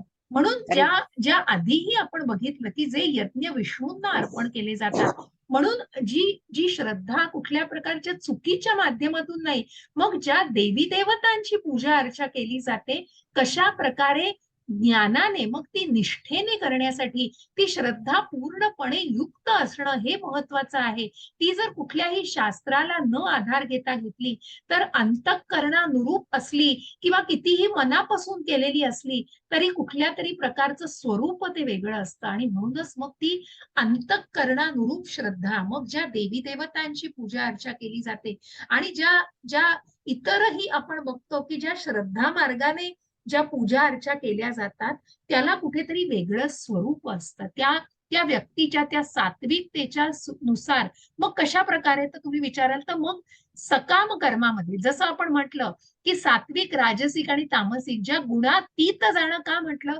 कारण ती सात्विकता ही कुठेतरी सकाम कर्म, कारण सुखामध्ये बांधतीये, कारण कुठेतरी निष्काम नाही, मला हे हवंय, मला ते करायचंय, पण कुठेतरी तो मी अजून तिथे भगवंत पूर्णपणे नाहीये. आणि म्हणून त्याला गुणातीत गेल्याशिवाय ते कृतज्ञपणा आणि ती गोष्ट त्याच्यामध्ये स्वरूप लक्षात येणार नाही. आणि म्हणून मग अशा प्रकारची श्रद्धा ही सात्विकतेची श्रद्धा असते. यजन्ते सात्विका देवान अन्यक्षरक्षांसी राजसः भेत प्रेतान भूतगणाश्चान्ये यजन्ते तामसा जनः. ज्याच्या त्याच्या अंतःकरणानुरूप, बघा त्याला मी संक्षिप्त करते अजून, सॉरी सांगते. बोला माताजी. हरे कृष्ण. नाही आलंच नाहीये. नाही येते? अच्छा, मी वाचते. सात्विक माणसे देवांची पूजा करतात. बघा, राजसिक माणसे यक्ष राक्षसांची पूजा करतात. तसेच तामसिक माणसे ही प्रेत आणि भूतगणांची पूजा करतात. मग ज्या इथे आपण म्हटलं की अंतःकरणानुरूप असते माणसाची श्रद्धा, मग जे काही अवलंबलं जातं ते कुठेतरी अंतःकरणानुरूप मनापासून ज्या गोष्टी केल्या पाहिजेत, की ज्या प्रकारे इतकी श्रद्धा मनापासून की स्वतः जीव ओतून आपण एखादी गोष्ट म्हणतो ना, त्या प्रकारची ती श्रद्धा असते. मग जे काही केलं जातं ते मनापासून केलं जातं. जो सात्विक व्यक्ती करते, राजसिक व्यक्ती करते आणि तामसिक व्यक्ती करते. मग अशी सात्विक व्यक्ती काय करते, तर ती देवांची पूजा करते. ती सकाम कर्मामध्ये अडकलेली, कुठेतरी जे आपण आधीच्या अध्यायांमध्ये जाणलं की जे सर्व विष्णूंना यज्ञ जातात, विष्णूंपासूनच सगळ्या गोष्टी उपलब्ध होतात, परंतु कुठेतरी मग ज्या देवी देवतांना मला हे हवंय, मला ते हवंय म्हणून फक्त त्या क्षणिक सुखासाठी त्या गोष्टी केल्या जातात, ज्या कुठेतरी सकाम कर्मानी बांधल्या जातात. मग सात्विक माणसं कुठेतरी देवाधिकांची पूजा करतात. मग निश्चितच ते पुण्याचं काम असतं, म्हणून ते इतके वरच्या ग्रहांवरच त्यांना जन्म मिळतो, पण ते निष्कामतेकडे अजून वळलेलं नाही. आणि त्याच्याबरोबर राजसिक माणसं काय, तर ती तर यक्ष राक्षसांची पूजा करतात. तामसिक माणसं कुठेतरी त्या अघोरी विद्येमध्ये अडकलेली असतात आणि मग भूत प्रेत गणांची पूजा करतात, प्रेत व भूत गणांची पूजा करतात. कारण आपण बघतो मग गावागावांमध्ये अजूनही कुठेतरी काळी जादू आणि अशा प्रकारच्या या तामसी विद्या, मग कुठेतरी भूतगणांची आणि मग अशा प्रकारे वेगवेगळ्या प्रकारच्या त्या विद्या असतात की ज्याने दुसऱ्याला नुकसानही पोहोचवू शकतात तो अशा या अघोरी विद्या. आणि अशा प्रकारे ही तामसिक वृत्तीची लोक मग या अशा अघोरी विद्यांच्या आहारी गेलेली असतात. हरे कृष्ण माताजी, दिसतंय आता? अरे हा, थोडस आलंय. जे हा. कठोर तपस्या आणि तपश्चर्या शास्त्रात सांगितलेली नाही ते अभिमान, अहंकार, वासना आणि आसक्ती यांच्यामुळे करतात. उत्कटतेने प्रवृत्त होतात आणि जे आपल्या शरीरांच्या अवयवांना नाही तसेच आत वास करणाऱ्या परमात्म्याचाही छळ करतात त्यांना राक्षस म्हणतात. असे हे तामसी वृत्तीचे लोक बघा. कुठेतरी खूप अघोरी विद्या, ज्या तामसी वृत्तीला आधी आपण बघितलं भूत प्रेत भूत गणांची पूजा करतात. आणि मग ज्या हिरण्यकश्यपूला आपण बघितलं की कसा तो इतकं ते तप केलं गेलं, पण कुठलं इंटेन्शन होतं, उद्दिष्ट काय होतं, कारण कुठेतरी सगळ्या लोकांचा राजा व्हायचं, सगळ्या लोकांवर राज्य मिळवायचं होतं. आणि कशा प्रकारचे ते दृष्टिकोन होता. आणि कठोर तपश्चर्या केली तरी ती कुठल्या कुठल्या कारणांसाठी केली जाते, कारण खोट्या अहंकारासाठी, वासनेसाठी. आणि मग इतकं कुठेतरी स्वतःवर केंद्रित केलं जातं, मग कुठेतरी दाखवण्यासाठी त्या शरीराच्या अवयवांना, त्या परमात्म्याला. मग जो आत्मा आणि परमात्मा आपण बघितला आधी, की जो जो आत्मा आणि परमात्मा, त्याच्यामुळे या शरीरामध्ये जे चैतन्य आहे त्या आत्म्यालाही कुठेतरी, परमात्म्यालाही कुठेतरी छळलं जातं अशा या सगळ्या गोष्टी करून, अघोरी गोष्टी करून. कारण हे कुठेतरी असं, याच्यातलं कुठला योग साधतोय हो, कुठलं तरी डोकं त्याच्यामध्ये घालून ठेवून तुम्ही कुठलं काय साधताय, हे किती भयंकर आहे. या अघोरी प्रकारच्या विद्या आहेत कुठेतरी. आणि मग अन्न काय खावं, दिसतंय माताजी? कमी वाचू?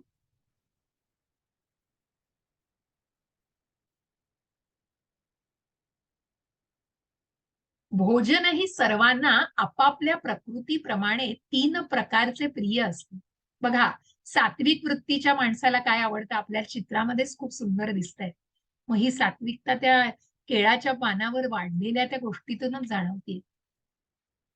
आणि तसेच यज्ञ, तप आणि दानही 3 प्रकारची आहेत.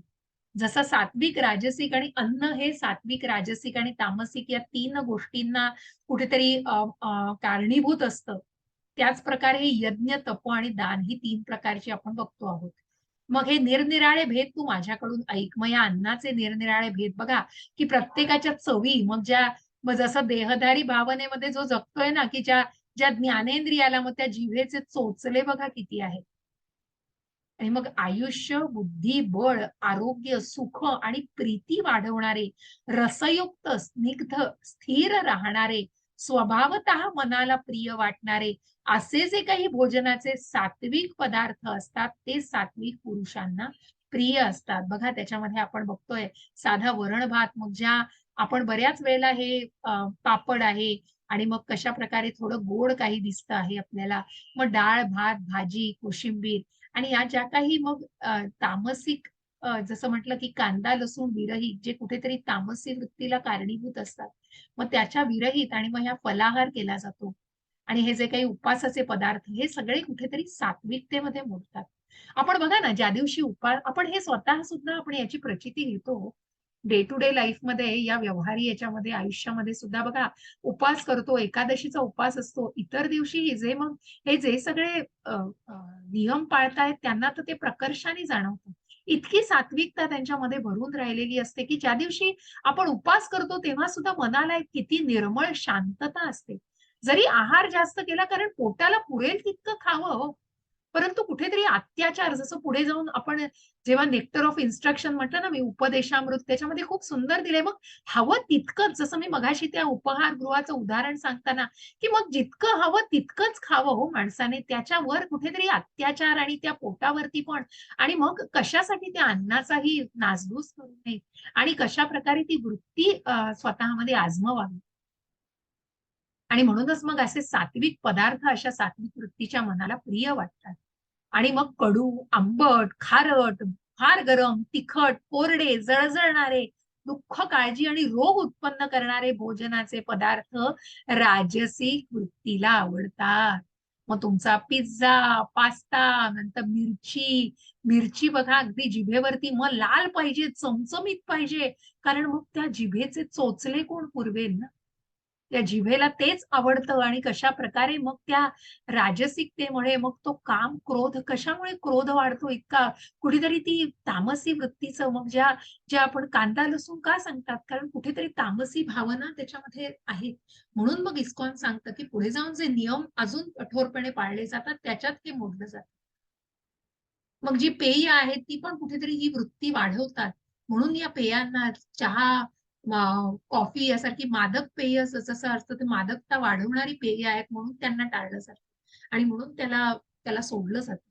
आणि त्याच प्रकारची ही राजसिक आपल्याला दिसतात. अत्यंत मसालेदार आणि असं जे खाणं सगळं असतं ना, ते कुठेतरी राजसिकता वाढवत असतं. आणि मग याच्याही पुढे जाऊन जे स्निग्ध, जे शिळे पाके आणि मग कशा प्रकारे जे अपवित्रही असतात आणि मग जे आपण बघतो मांसाहार करणारी लोक तर असतातच. रस नसलेले, दुर्गंध असणारे शिळे उष्टे अशा प्रकारचे जे कुठेतरी अपवित्र मानलं जातं, अशा या गोष्टीला मग जिथे आपल्याला कुठेतरी त्या अन्नावरती तुम्हाला दिसतील सुद्धा कण आणि आळ्या वगैरे सुद्धा दिसतील. मग जे आपण खूप प्रोसेस केलेले पदार्थ असतात ना, की मग आपण मध्ये बघतो काहीही लोक खात असतात. आणि म्हणून मग या अन्नाचा किती प्रभाव आहे बघा. मग त्या सात्विक, राजसिक आणि तामसिक वृत्तीवर त्या अन्नाचा तितकाच प्रभाव आहे. जसं आपण म्हणतो ना, जसं खाऊ तसं ते रक्तामध्ये उतरत असतं. जशी एखादी एखादी बाईचं मला सुंदर एखादी आई आपल्या मुलांसाठी आणि आपल्या घरासाठी जेव्हा एक लक्ष्मी, एक गृहिणी जेव्हा स्वयंपाक करत असते आणि जेव्हा अन्न बनवत असते, असं हल्ली खूप दुर्मिळ दिसतं, पण खूप महत्व आहे हां. मग त्याच्यातनं सांगणं, की एक जे आपण घरामध्ये स्वतःच्या बनवून अन्न केलं जातं, हे अत्यंत महत्वाचं आहे आणि त्याच्यामध्ये जी सात्विकता मग त्या माऊलीची जी गृहिणी ते अन्न बनवत असते, तिचे तिचे विचार, तिचे भाव सुद्धा त्या अन्नात उतरलेले असतात. आणि म्हणून ती सात्विकता महत्वाची आहे.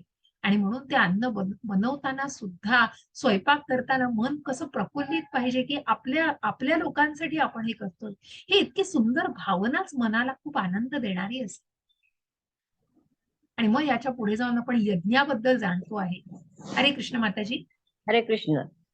जो शास्त्रविधीने नेमून नेमून दिलेला यज्ञ करणे कर्तव्य आहे, असे मनाचे समाधान करून फळाची इच्छा न करणाऱ्या पुरुषाकडून केला जातो, तो सात्विक यज्ञ होय. हरे कृष्ण. हरे कृष्ण. मग शास्त्र विधीने नेमून दिलेलं आहे, कर्तव्य आहे, मनाचं समाधान करून फळाची इच्छा, मग कुठेतरी निष्कामता वळतीये. म्हणून म्हटलं ना, की सात्विकता कुठेतरी निष्कामतेकडे वळतीये, पण ती फळं अजून भगवंतांना अर्पण केलेली नाही. आणि म्हणून त्या सुखामध्ये मग त्या कर्मफळांचा पण कुठेतरी उपभोग घेण्याची कुठेतरी जर काही याच्यामध्ये आपल्याला ती पण भावना अजून जिवंत दिसते. आणि म्हणून मग शास्त्रविधीने युक्त जरी यज्ञ केला तरी मग तो यज्ञ कुठेतरी सात्विक तो यज्ञ मानला जातो. त्याच्याही पलीकडे जाऊन जेव्हा निष्काम पद्धतीने आणि मग असा जो यज्ञ, मग नामस्मरणाच्या यज्ञाला किती थोर महत्व दिलेलं आहे. या कलियुगाचा एकमेव यज्ञ आहे. हरेर नम हरेर नम हरेर नम केवलम कलौ नास्ति एव नास्ति एव गतिर अन्यथा. इतर कोणताही मार्ग नाही, इतर कोणताही मार्ग नाही, इतर कोणताही मार्ग नाही. कारण नामस्मरण हा कलियुगाचा यज्ञ आहे. मग राजसिक यज्ञ म्हणजे काय? हरे कृष्ण माताजी. परंतु हे परंतु हे भरत श्रेष्ठा, अर्थात भरतवंशामध्ये श्रेष्ठ अर्जुना, केवळ दिखाव्यासाठी किंवा फळही नजरेसमोर ठेवून. फळ असे जो यज्ञ केला जातो, तो यज्ञ तू राजस समज. हरे कृष्ण माता. हरे कृष्ण. मग फक्त दिखाव्यासाठी हो. मग आपण बघतो, की मग ज्या काही श्रद्धेने गोष्टी केल्या जातात, मग ते फक्त दाखवण्यासाठी आजकाल आपण बघा एक उदाहरण घ्यायचं झालं तर गणेशोत्सव साजरे केले जातात. किती किती कशा प्रकारे केले जातात हो ते. म्हणजे त्या उत्सवांचं स्वरूप आणि माध्यम बघून खरोखर वाटतं, की हे काय करतायत? म्हणजे ज्या ज्या सार्वजनिक आणि ज्या दृष्टिकोनातून लोकमान्य टिळकांसारख्या महात्म्यांनी ते सुरू केलं होतं, की जो दृष्टिकोन होता पण त्याचं स्वरूप काय झालंय? कुठल्या गोष्टीकडे मनुष्य वळलेला आहे आणि म्हणूनच मग फक्त दिखाव्यासाठी आणि त्या भगवंतांचं मग ज्या देवाचं मग ज्या गणपतीची मूर्ती प्रतिष्ठापना केली जाते, जो उत्सव साजरा केला जातो, त्या मागच्या भावनांचं काय? मग त्याच्यामध्ये सात्विकताही असते. परंतु मग ही जी राजसिकता असते ती कुठेतरी फक्त दाखवाईगिरीसाठी असते आणि त्याच्या अनुषंगाने गोष्टी न करून त्याच्या आड कितीतरी गोष्टी अशा केल्या जातात ज्या बरोबर नाहीयेत. आणि म्हणूनच फळांची इच्छा नजरेसमोर ठेवून बऱ्याचदा जे कर्म केलं जातं, जे यज्ञ केले जातात, ते सात्विक, ते राजसिक यज्ञ केले जातात. कुठेतरी ती इच्छा मनामध्ये असते, सकाम कर्म, की मी हे कर्म करतो आहे, मला त्याची फळं पाहिजे आहे. आणि म्हणून ती नजरेसमोर ठेवून केलेला यज्ञ हा राजसिक यज्ञ. आणि मग तामसिक यज्ञ काय आहे? हरे कृष्ण माताजी. हरे कृष्ण. शास्त्रा सोडून अन्नदान न करता, मंत्राशिवाय दक्षिणा न देता, श्रद्धा न ठेवता केल्या जाणाऱ्या यज्ञाला तामसिक यज्ञ असे म्हणतात. हरे कृष्ण. हरे कृष्ण. काय उपयोगच नाही ना. काही उपयोग नाहीये त्या यज्ञाला, कारण शास्त्राला आधारच नाही. अशी उद्या मी जेव्हा रिव्हिजन करीन तेव्हा ही पण एक गोष्ट मोठी आहे ती सांगेन. असुराचीच गोष्ट आहे. कशा प्रकारे स्वतःला मग शिवांना प्रसन्न करण्यासाठी, जे अगदी तुरंत म्हणतात ना तात्काळ प्रसन्न होणारे देव, ज्यांनी मग कुठेतरी त्या असुराने कशा प्रकारे ती प्रसन्न करून घेतलंय देवाला आणि कशा मंत्राशिवाय दक्षिणा न घेता, आणि एक कथा आहे ती मी नक्की सांगेन तुम्हाला. आणि श्रद्धा न ठेवता ही उपासना केली जाते. जसं हिरण्यकश्यपूचं उदाहरण दिलंय, ज्या ज्या रावणाने सुद्धा कुठेतरी बघा उपासना केली आहे शिवाची, सगळी उपासना, पण उद्दिष्ट काय हो? आणि मग ही सगळे तामसी यज्ञ केले जातात. आणि म्हणून मग सात्विक यज्ञ काय, राजसिक काय, जो सकाम कर्मातून सगळी फळं पाहिजेत मला, आणि मग तामसिक यज्ञ की फक्त दाखवेगिरीतनं तर करायचं आहे, परंतु कुठेतरी त्या तामसिक यज्ञातून मग ती कुठल्याही मंत्राशिवाय, कुठल्याही शास्त्रा व्यतिरिक्त केलेली ती सगळी उपासना, तो यज्ञ असतो. मग त्याच्या पुढे जाऊन तप बघायचंय आपल्याला. मग हे तप कसं आहे, तर शारीरिक, वाचिक आणि मानसिक तप, म्हणजेच एक प्रकारचं सात्विक तप आहे. मग ते कशा प्रकारचं आहे? देवद्विज गुरुप्राज्ञम पूजनम शौचमार्जवम ब्रह्मचर्य अहिंसा च शारीरम तप उच्यते. हरे कृष्ण माताजी. हरे कृष्ण. देव, ब्राह्मण, गुरु व ज्ञानी यांची पूजा करणे, पावित्र्य, सरळपणा, ब्रह्मचर्य आणि अहिंसा हे शारीरिक तप म्हटले जाते. हरे कृष्ण. हरे कृष्ण. बघा, साष्टांग दंडवत ज्यांनी, आणि ज्या शिवला प्रभुपादांना ती सुंदर असं छोटस मूल, पण ती पूजा कशा प्रकारे केली जाते बघा, इतकी सात्विकता आहे त्याच्यामध्ये, ज्या शुद्ध भक्ताला उपासलं जातंय. आणि म्हणूनच देव, ब्राह्मण, गुरु, ज्या गुरुची उपासना केली जाते, ज्ञानी यांची जी पूजा केली जाते, ते कुठेतरी शारीरिक तप, म्हणजे गुरूंची पूजा करणं, देवाची पूजा, ब्राह्मणांची पूजा करणं, ज्ञानी लोकांची पूजा करणं, हे जे काही कशामध्ये येतं, तर सात्विक तपामध्ये. आणि हे सात्विक शारीरिक तप आहे, ज्यांच्यामध्ये ब्रह्मचर्य, अहिंसा आणि पावित्र्य, सरळपणा असतो. मग शारीरिक तप, वाचिक तप. वाचिक तप काय आहे? अनुद्वेगकरं वाक्यं सत्यं प्रियहितं च यत् स्वाध्यायाभ्यसनं चैव वाङ्मयं तप उच्यते. हरे कृष्ण माताजी. हरे कृष्ण. जे दुसऱ्याला न बोचणारे, प्रिय, हितकारक आणि यथार्थ भाषण असते ते, तसेच वेदशास्त्राचे पठण व परमेश्वराच्या नामजपाचा अभ्यास, हेच वाणीचे तप म्हटले जाते. हरे कृष्ण. जपाला म्हणूनच मग जपाचं महत्व बघा, वेदशास्त्रांचं पठण आणि नामस्मरणाचा महत्व. आणि हे जे काही नामस्मरण केलं जातं त्यांनीच वाणीचं तप साधलं जातं.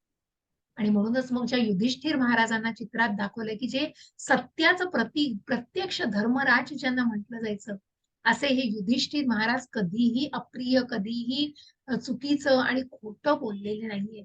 आणि ते त्यासाठीच प्रसिद्ध आहेत. आणि कशा प्रकारे प्रिय, हितकारक, यथार्थ भाषण असतं त्यांचं, न बोचणार, कुणालाही न दुखावणारे असे बोल पाहिजे, तर ते वाचिक तप बनलं जातं. मग शारीरिक तप, वाचिक तप आणि कुठेतरी मानसिक तप. बघा, शुद्ध मन. हरे कृष्ण माताजी. हरे कृष्ण. आणि शांतता, साधेपणा, गुरुत्वाकर्षण, आत्मनियंत्रण आणि विचारांची शुद्धता ही मनाची तपस्या आहे. हरे कृष्ण. खरं हरे आहे. कृष्ण. आणि म्हणूनच शांतता, साधेपणा, गुरुत्वाकर्षण, आत्मनियंत्रण, विचारांची शुद्धता, बघा हे सगळं कुठेतरी मानसिक तप आहे. ही मनाची तपस्या आहे. मग त्या आंतरिक मनाला, जे मन, बुद्धी, अहंकार आणि या मनाला जाण्याचे, खूप सुंदर ही कथा आहे, ही मी सांगते तुम्हाला, कारण ती मोठी आहे जरा, म्हणून मी म्हटलं की एनिवे रिव्हिजन करताना असते तर ही पण सांगते. तर व्यास मुनींचं हे शुकदेव गोस्वामी पुत्र, ज्यांनी परीक्षित महाराजांना भागवताचं कथन केलेलं आहे पूर्ण, असे हे शुकदेव गोस्वामी हे व्यासांचे पुत्र. व्यासांच्या पोटी ते 16 वर्ष ते मातेच्या गर्भात निवास करत असतात. परंतु मग जेव्हा भगवंत सांगतात तेव्हा ते निश्चितच या भौतिक जगतामध्ये प्रवेश करण्याचं मानतात. आणि म्हणूनच मग भगवंत प्रत्यक्ष गेलेले आहेत. प्रत्यक्ष व्यासदेव आणि त्यांच्या पत्नी जिथे होत्या, मग या व्यासदेवांच्या पत्नी 16 वर्षांनी त्या शुकदेव गोस्वामी जन्म देतात त्यांना. आणि जन्म दिल्यानंतर की ज्या भगवंतांच्या कथा, ज्या आपल्या आईच्या गर्भात असतानाच ज्यांनी ऐकलेलं होतं भगवंताची सगळी स्तुती, ते इतके त्यांनी हरखून केलेले असतात आणि इतकं औत्सुक्य मनामध्ये असतं. मग ज्या ज्ञानी आणि जिज्ञासू लोकांमध्ये आपण परीक्षित महाराज आणि शुकदेव गोस्वामी यांना बघतो. आणि म्हणून मग अशा प्रकारे ते तिथून पळत सुटतात. त्या ठिकाणी फार वेळ न थांबता ते तिथून पळत सुटतात. त्यांचे आई वडील त्यांना नीट बघूही शकत नाही, म्हणून व्यासमुनी त्यांच्या मागे पळतायत. शुकदेव गोस्वामी तिथून पळतायत पुढच्या मार्गावरती. आणि मग अशाच या मार्गावरती त्यांना एक तलाव दिसतो आणि त्या तलावामध्ये काही युवती स्नान करत असतात. जेव्हा ते शुकदेव गोस्वामींना तिथून येताना बघतात, तेव्हा ते आपलं अंग झाकत नाहीत वस्त्रांनी. कारण शुकदेव गोस्वामींच्या मनाची जी निरागसता, जे पावित्र्य असं असतं की एखादं लहान मूल असतं ना, ज्याप्रमाणे त्यांचं पावित्र्य असतं आणि ज्ञानाने परिपूर्ण असे ते असतात. आणि अशा प्रकारे शुकदेव गोस्वामींच्या पाठोपाठ येणाऱ्या व्यासमुनींना बघितल्यावर म्हटलं त्या युवती लगेच स्वतःला झाकून घ्यायचा प्रयत्न करतात. व व्यासदेव हे शुद्ध भक्त, तितकेच शुद्ध भक्त, परंतु कुठेतरी ते गृहस्थाश्रमामध्ये असल्यामुळे त्या युवती त्याप्रमाणे ते वर्तन करतात. आणि मग शारीरिक झालं, वाचिक तप झालं, आता कुठलं तप? तर मानसिक. श्रद्धया परया अपस्तम त्रिविधम नरैः अफलाकांक्षिभिर्युक्तैः सात्विकम परिचक्षते. हरे कृष्ण माताजी. हरे कृष्ण. फळाची इच्छा न करणाऱ्या योगी पुरुषाकडून अत्यंत श्रद्धेने केलेल्या वर सांगितलेल्या तिन्ही प्रकारच्या तपाला सात्विक तप असे म्हणतात. हरे कृष्ण. हरे कृष्ण. मग फळांची इच्छा न करणाऱ्या योगी पुरुषाकडून श्रद्धेने, म्हणूनच मग ज्या प्रकारे सात्विकता ही शारीरिक तप, वाचिक तप आणि मानसिक तप हे सर्व एकत्र जी व्यक्ती व्यवस्थितपणे साधते आहे आणि अत्यंत श्रद्धेने त्या गोष्टी केल्या जात आहेत, त्या तपाला सात्विक तप असे म्हणतात. म्हणजे सात्विक, राजसिक आणि जे शारीरिक, मानसिक आणि वाचिक तप आहे त्याला सात्विक तप म्हटलेलं आहे. सत्कार मान पूजार्थम तपोदंभेन चैव यत् क्रियते तदीह प्रोक्तम राजसं चलमध्रुवम. हरे कृष्ण माताजी. जे तप सत्कार, मान व पूजा होण्यासाठी, तसेच दुसऱ्याच्या काही स्वार्थासाठी स्वभावाप्रमाणे केले जाते, पाखंडीपणाने केले जाते, ते अनिश्चित तसेच क्षणिक फळ देणारे तप तेथे राजसिक तप असे म्हटले जाते. हरे कृष्ण. हरे कृष्ण. आणि म्हणूनच मग जे सत्कार, कुठेतरी सत्कार, मान, पूजा आणि ह्या सगळ्या मला मिळा, माझी पूजा, व्यक्तिपूजा आपण सोकॉल्ड म्हणतो सध्या, दुसऱ्या काहीही स्वार्थासाठीही स्वभावाप्रमाणे पाखंडीपणाने केलं जातं. मग ह्या गोष्टी स्वतःला कुठेतरी महत्व देण्यासाठी आणि मग अनिश्चित तसेच क्षणिक फळ देणारे तपही राजसिकच म्हटलं पाहिजे, जे सकाम कर्मामध्ये अडकलेलं आहे आणि मग त्या फळाला घेऊन जी काही अपेक्षा केली जाते अशा प्रकारे या तपाला राजसिक तप असं म्हटलं जातं. मग तामसिक तप काय आहे? आपल्याला चित्रात दिसतंय, जसं मी आधी उल्लेख केला, हिरण्यकश्यपूने जे व्रत केलं. मूढग्राहेणात्मनो यत्पीडया क्रियते तपः परस्योत्सादार्थ साधनार्थम वातम तामसमूहार्थम. हरे कृष्ण. हरे कृष्ण. जे तप मूर्खतापूर्वक हट्टाने मन, वाणी आणि शरीर यांना कष्ट देऊन किंवा दुसऱ्याचे अनिष्ट करण्यासाठी केले जाते ते तप तामसिक म्हटले गेले आहे. हरे कृष्ण. हरे कृष्ण. आणि म्हणूनच मग मूर्खतापूर्वक हट्टाने कुठल्याही कशा प्रकारे तप केलं जातंय बघा. मग ते तप कुठेतरी तप असेल, परंतु त्याचं इंटेन्शन काय आहे, त्याचं उद्दिष्ट काय आहे? कारण कशा प्रकारे मन, वाणी आणि शरीर या सगळ्याला कष्ट त्या परमात्म्यालाही छळ केला जातोय. या सगळ्या गोष्टीचं आघुरी विद्येमध्ये आपण बघितलं त्याच प्रकारची ही तामसिकता आहे. आणि मग ती दुसऱ्याचं अनिष्ट करण्यासाठी सुद्धा पाडेमुळे पुढे मागे बघत नाही. अशा प्रकारचं हे वासनेमध्ये भरलेलं तप हे राजसिक तप. मदातव्यामिति यद्दानं दीयतेनुपकारिणे देशे काले च पात्रे च तद्दानं सात्विकं स्मृतम. हरे कृष्ण माताजी. हरे कृष्ण.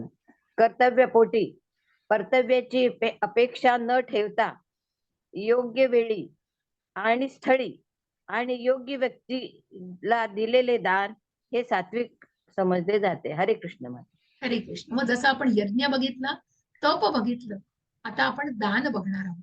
मग हे दान कशा प्रकारे केलं जातं तर बघा, एक वैष्णव आहे आणि तो वैष्णव भगवद्गीतेची पुस्तकं, अजून आध्यात्मिक पुस्तकाचं महत्व त्या व्यक्तीला समजावून सांगतो आहे. कुठल्याही प्रकारच्या परताव्याची अपेक्षा नाही, की हे पुस्तक वाचून पण जो कृष्णासाठी कर्म केलं जात आहे तो जो आनंद आहे तो निश्चित नाही. आणि म्हणूनच कर्तव्यापोटी ज्या इस्कॉनला वाहून घेतलेलं असतं आणि कशा प्रकारे या सेवा दिल्या जातात, मग कुठल्याही प्रकारचे रिटर्न्स, परताव्याची अपेक्षा न ठेवता योग्य वेळी आणि योग्य स्थळी योग्य व्यक्तीला केलेलं दान हे सात्विक दान मानलं जातं. जसं हे हर्षदान आपण आधी बघितलं, की कशा प्रकारे मग नंदा महाराजांनी कृष्णाचं आगमन झाल्यानंतर कशा प्रकारे दान केलेलं आहे, हर्षदान म्हणतात त्याला. मग ज्या प्रकारे त्यांनी ज्या वस्तू त्यांना वाटतील ते त्या दान करत सुटले होते आणि अशा प्रकारे त्यांनी ते दान केलेलं आहे. हे सात्विक दान म्हटलं जातं. तर राजसिक बघा हो, मोबाईल घेऊ का, मोबाईलवर सेल्फी घेऊ का, कशा प्रकारे मग मदत करू. आणि म्हणूनच मग तामसिक दान कशा प्रकारे, राजसिक दान काय, यत्तु प्रत्युपकारार्थम फलमुद्दिश्य वा पुनः दीयते च परिक्लिष्टं तद्दानं राजसंस्मृतम. हरे कृष्ण माताजी. हरे कृष्ण. हरे कृष्ण. हरे परंतु कृष्ण. जे ज्ञान क्लेशपूर्वक प्रत्युपकाराच्या हेतूने अथवा फळ नजरे समोर ठेवून दिले जाते ते दान तामसिक म्हटले जाते. हरे राजसिक कृष्ण. म्हटले आहे. राजसिक कारण कुठेतरी वासना आहे, इच्छा आहे. कारण मी हा सेल्फी काढून मग मी सगळ्या सोशल मीडियावर टाकल्यावर अरे वा यांनी एवढं दान केले, अरे वा. कारण कुठेतरी ते डिस्प्ले करायचंय, कुठेतरी ते सगळ्या प्रदर्शित करायचंय. आजकाल आपण मीडिया बघतो हो, ही लहान पिढी तर कुठेतरी तरुण पिढी तर इतकी आहारी चालली आहे, त्याच्या खूप थांबवणं गरजेचं आहे हे सगळं. म्हणून हे ज्ञान देणं गरजेचं आहे. आणि म्हणूनच मग फळ नजरेसमोर ठेवून जे दिलं केलं जातं ते कुठेतरी राजसिक दान केलं जातं. मग तामसिक काय हो, तिला तर काही काही नसतंच. म्हणजे कशासाठी दान केलं जात आहे.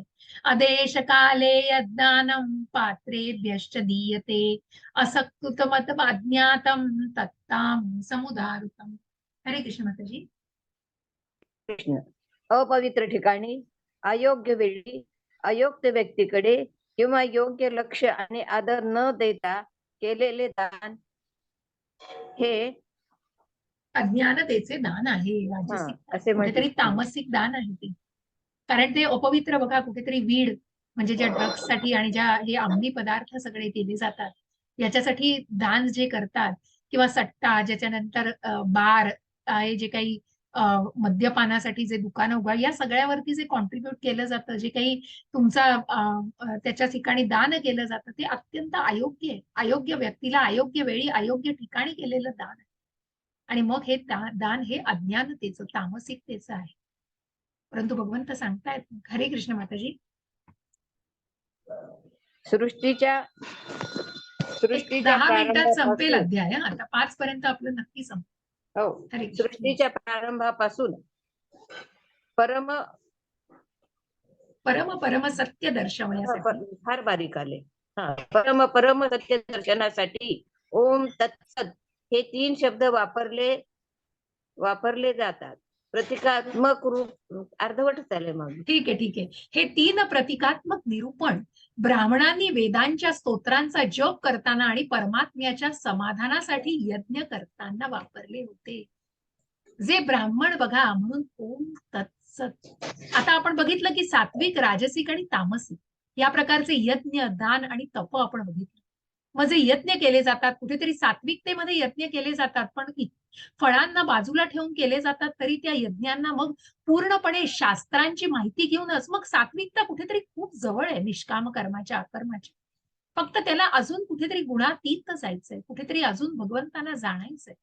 आणि म्हणूनच मग ज्या सृष्टीच्या प्रारंभापासून परमसत्य दर्शवण्यासाठी ज्या ब्रह्मांनी सृष्टीची निर्मिती केलेली आहे, त्यांनीही जबाबदारी जेव्हा स्वीकारली तेव्हा ज्या शब्दांचा त्यांनी उच्चार केलेला आहे, मग ओम असो, तत् असो किंवा सत असो, हरी ओम तत्सत, ज्या भगवंतांनी ज्यांनी ही जबाबदारी त्यांच्यावर सोपवलेली होती त्यांचं स्मरण करून आणि ओम तत्सत की कुठेतरी ओम म्हणजे काय, तत् म्हणजे काय आणि सत म्हणजे काय हे सुद्धा आपण पुढे अजून त्याचं विश्लेषण म्हणून या 3 जसं बघा टेलिफोन ज्यांनी इन्व्हेन्शन केलं त्यांनी हॅलो म्हणायला सुरुवात केली. आपण सगळं सुद्धा हॅलोच म्हणतो ना आता. सुरुवात केली की हॅलो म्हणतो, कारण कुठेतरी ते सगळं अनुकरण केलं जातं. पण म्हणूनच त्याच प्रकारे कशा प्रकारे ओम तत्सत म्हणून जे काही यज्ञ केले जातात, जे ब्राह्मण आणि जे यज्ञांची निर्मिती, जे यज्ञ विष्णूंना अर्पण केले जातात, त्याचे सुद्धा अशाच प्रकारे अर्पण केले जातात. ओम तत्सत या 3 उच्चारांनी, या शब्दांनी. मग त्याचं महात्म्य काय आहे ते आपल्याला जाणायचं. मी वाचते माताजी. अशा प्रकारे परमात्मा प्राप्त करण्यासाठी दिव्यवादी लोक त्याग, दान आणि तपस्या करतात, नेहमी ओमने सुरू करतात. ओम इति एतत् ब्रह्मणो नेदिष्टहं नाम. पहिले ध्येय सूचित करते ओम म्हणजे विष्णू. हे सर्वोच्च ध्येय सूचित करण्यासाठी वैदिक स्तोत्रांच्या सुरुवातीला ठेवलेले आहे. मग प्रत्येक तुम्ही वैदिक स्तोत्र बघाल आणि ज्याचे सुरुवात बघाल तर कुठेतरी ओम या शब्दाने सुरुवात झालेली असते. मग ओम म्हणजे काय, विष्णूचं जे रूप, आपलं जे स्वरूप त्याच्यामध्ये. आणि म्हणूनच ज्या प्रकारे मग कुठलं ध्येय सांगताना, मग ज्या श्लोकांमध्ये सुरुवात करताना वेदांमध्ये ओम इति एतत् ब्रह्मणो नेदिष्टहं नाम. आणि म्हणूनच मग ओम तत्सत पैकी या ओमची सुरुवात. मग कुठलंही दान करताना आपण बघतो बघा, आपण बऱ्याचदा देताना मग ओम तथार्पणमस्तु किंवा ओम कृष्णार्पणमस्तु किंवा मग सगळं कृष्णार्पणमस्तु करतोस, पण ओम तत्सत हे त्या व्यक्तीला दान केलेलं आहे ते पोहोचावं. मग त्याचा अजून पुढे विश्लेषण काय आहे तर बघा, ओम मध्ये काय ओम म्हणजे काय, सत म्हणजे काय आणि तत् म्हणजे काय. मग अशा प्रकारे ओम तत्सत याला जाणण्यासाठी तत् या शब्दाने त्याग, तपस्या आणि दान करावं. अशा दिव्य क्रियांचा उद्देश भौतिक गुंतामुक्त होणे हा आहे. तत् तत्त्वम असे चांदोग्य उपनिषद 6.8.7 तत् मुक्तीसाठी अलिप्य कार्याचे वर्णन करतात. या क्रियाकलाप भौतिक परिणामांकडे दुर्लक्ष करून केले जातात. कारण कुठेतरी या तत् शब्दामध्ये जो अर्थ दडलेला आहे तो भौतिक जगताशी निगडीत नाही. तत् या शब्दाचा वापर केल्याने कुठेतरी तो भौतिक गुंतामुक्त होण्यासाठी वापरला जातो. जेव्हा यज्ञ करताना आणि म्हणून वेदांचा अभ्यास करताना हे जाणा की तत् या शब्दांनी त्याग, मग आपण जे आधीचेही काही वाचले की ज्याच्यामध्ये कुठेतरी ज्ञानाने पूर्ण जे सत आहे आणि जे पूर्णपणे सच्चित आनंद, मग जे सच्चित म्हणजे आपण आनंद पूर्ण कुठेतरी ज्ञानाने पूर्ण बघितलं, त्याच्यापैकी मग सत आपल्याला बघायचे जे शाश्वत आहे. पण तत् म्हणजे काय तर जे भौतिक गुंतागुंतीतून मुक्त करतं. जे काही करता आहात, जे काही यज्ञ किंवा जे काही दान तप करताना मग ते कुठल्याही भौतिक मुक्त बंधनामध्ये नाहीये, त्यातून मुक्त झालेला आहे असा त्याचा शब्दार्थ निघतो. आणि म्हणून आयदर ओम वापरा, तत् वापरा, सत वापरा, पण त्या शब्दांचं महात्म्य जाण. मग सत या परमात्म्याच्या नावाचा सत्य भावात त्या सच्चित आनंदाबद्दल आधी सांगितलंय बघा, जे जे शाश्वत आहेत, जे ज्ञानाने परिपूर्ण आहेत आणि सतत आनंदमयी आहेत, अशा या सत या परमात्म्याच्या नावाचा सत्य भावात आणि श्रेष्ठ भावात प्रयोग केला जातो. तसेच हे पार्था अर्थात पृथापुत्र अर्जुना, उत्तम कर्मातही सत शब्द जोडला जातो. सात्विकता कुठेतरी सत्कर्म, म्हणूनच या सगळ्या उत्तम कर्माला कुठेतरी सत जोडलं जातं. तसेच यज्ञ, तप आणि दान करण्यामध्ये जी स्थिती आस्तिक बुद्धी, जी स्थिती अर्थात आस्तिक बुद्धी असते, तिलाही सत असे म्हणतात. आणि परमात्म्यासाठी केलेले कर्म निश्चयाने सत असे म्हटले जाते. दुःखी एव सौम्या, चांदोक्य उपनिषद 6.2.1 हे रेफरन्सेस आहेत. आणि सत म्हणजे शाश्वत, परमेश्वराच्या सेवेसाठी केलेलं कार्य. आणि म्हणून यज्ञ, दान आणि तप याच्यामध्ये जी स्थिती आहे आस्तिक बुद्धीची, जे जे भक्ती मार्गावर येण्यासाठी अतुर आहेत, ज्यांनी भगवंतांना जाणलंय, असे आस्तिक बुद्धीचे लोक तिलाही सत असं म्हणतात, कारण शाश्वत आहे आणि परमात्म्यासाठी केलेलं हे काम निश्चयाने सत म्हणून मानलं जातं. खरे आध्यात्मिक स्वरूप प्रकट करा अशा कृतीमध्ये कृती करणारा शाश्वत बनतो.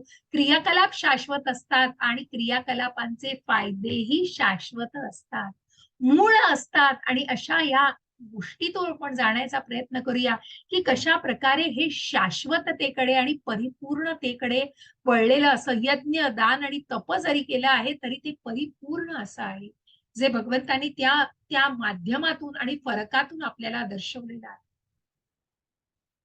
आणि म्हणून मग हे गोस्वामींचं खूप सुंदर असं चित्र आहे. ज्या गोस्वामींना ज्या गुरूंनी मार्गदर्शन केलेलं असतं, वस्तुतः दिव्य ध्वनी ओंकार अ उ म या 3 अक्षरांच्या संयोगात दिव्य सामर्थ्य असते.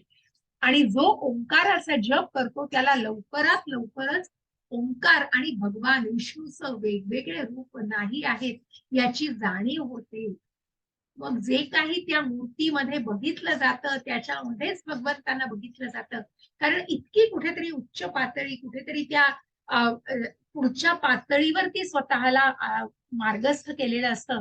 हे कशातनं घेतले तर चैतन्य चरितामृत आधी 7.128 हा त्याचा रेफरन्स आहे. आणि म्हणून मग ज्या ओंकाराला जाणलंय त्या ओंकाराचं खूप सुंदर विश्लेषण आहे. ते सीसी पुन्हा एकदा सांगा. कुठलं माताजी? सीसी म्हणजे चैतन्य चरितामृताचा रेफरन्स आहे माताजी.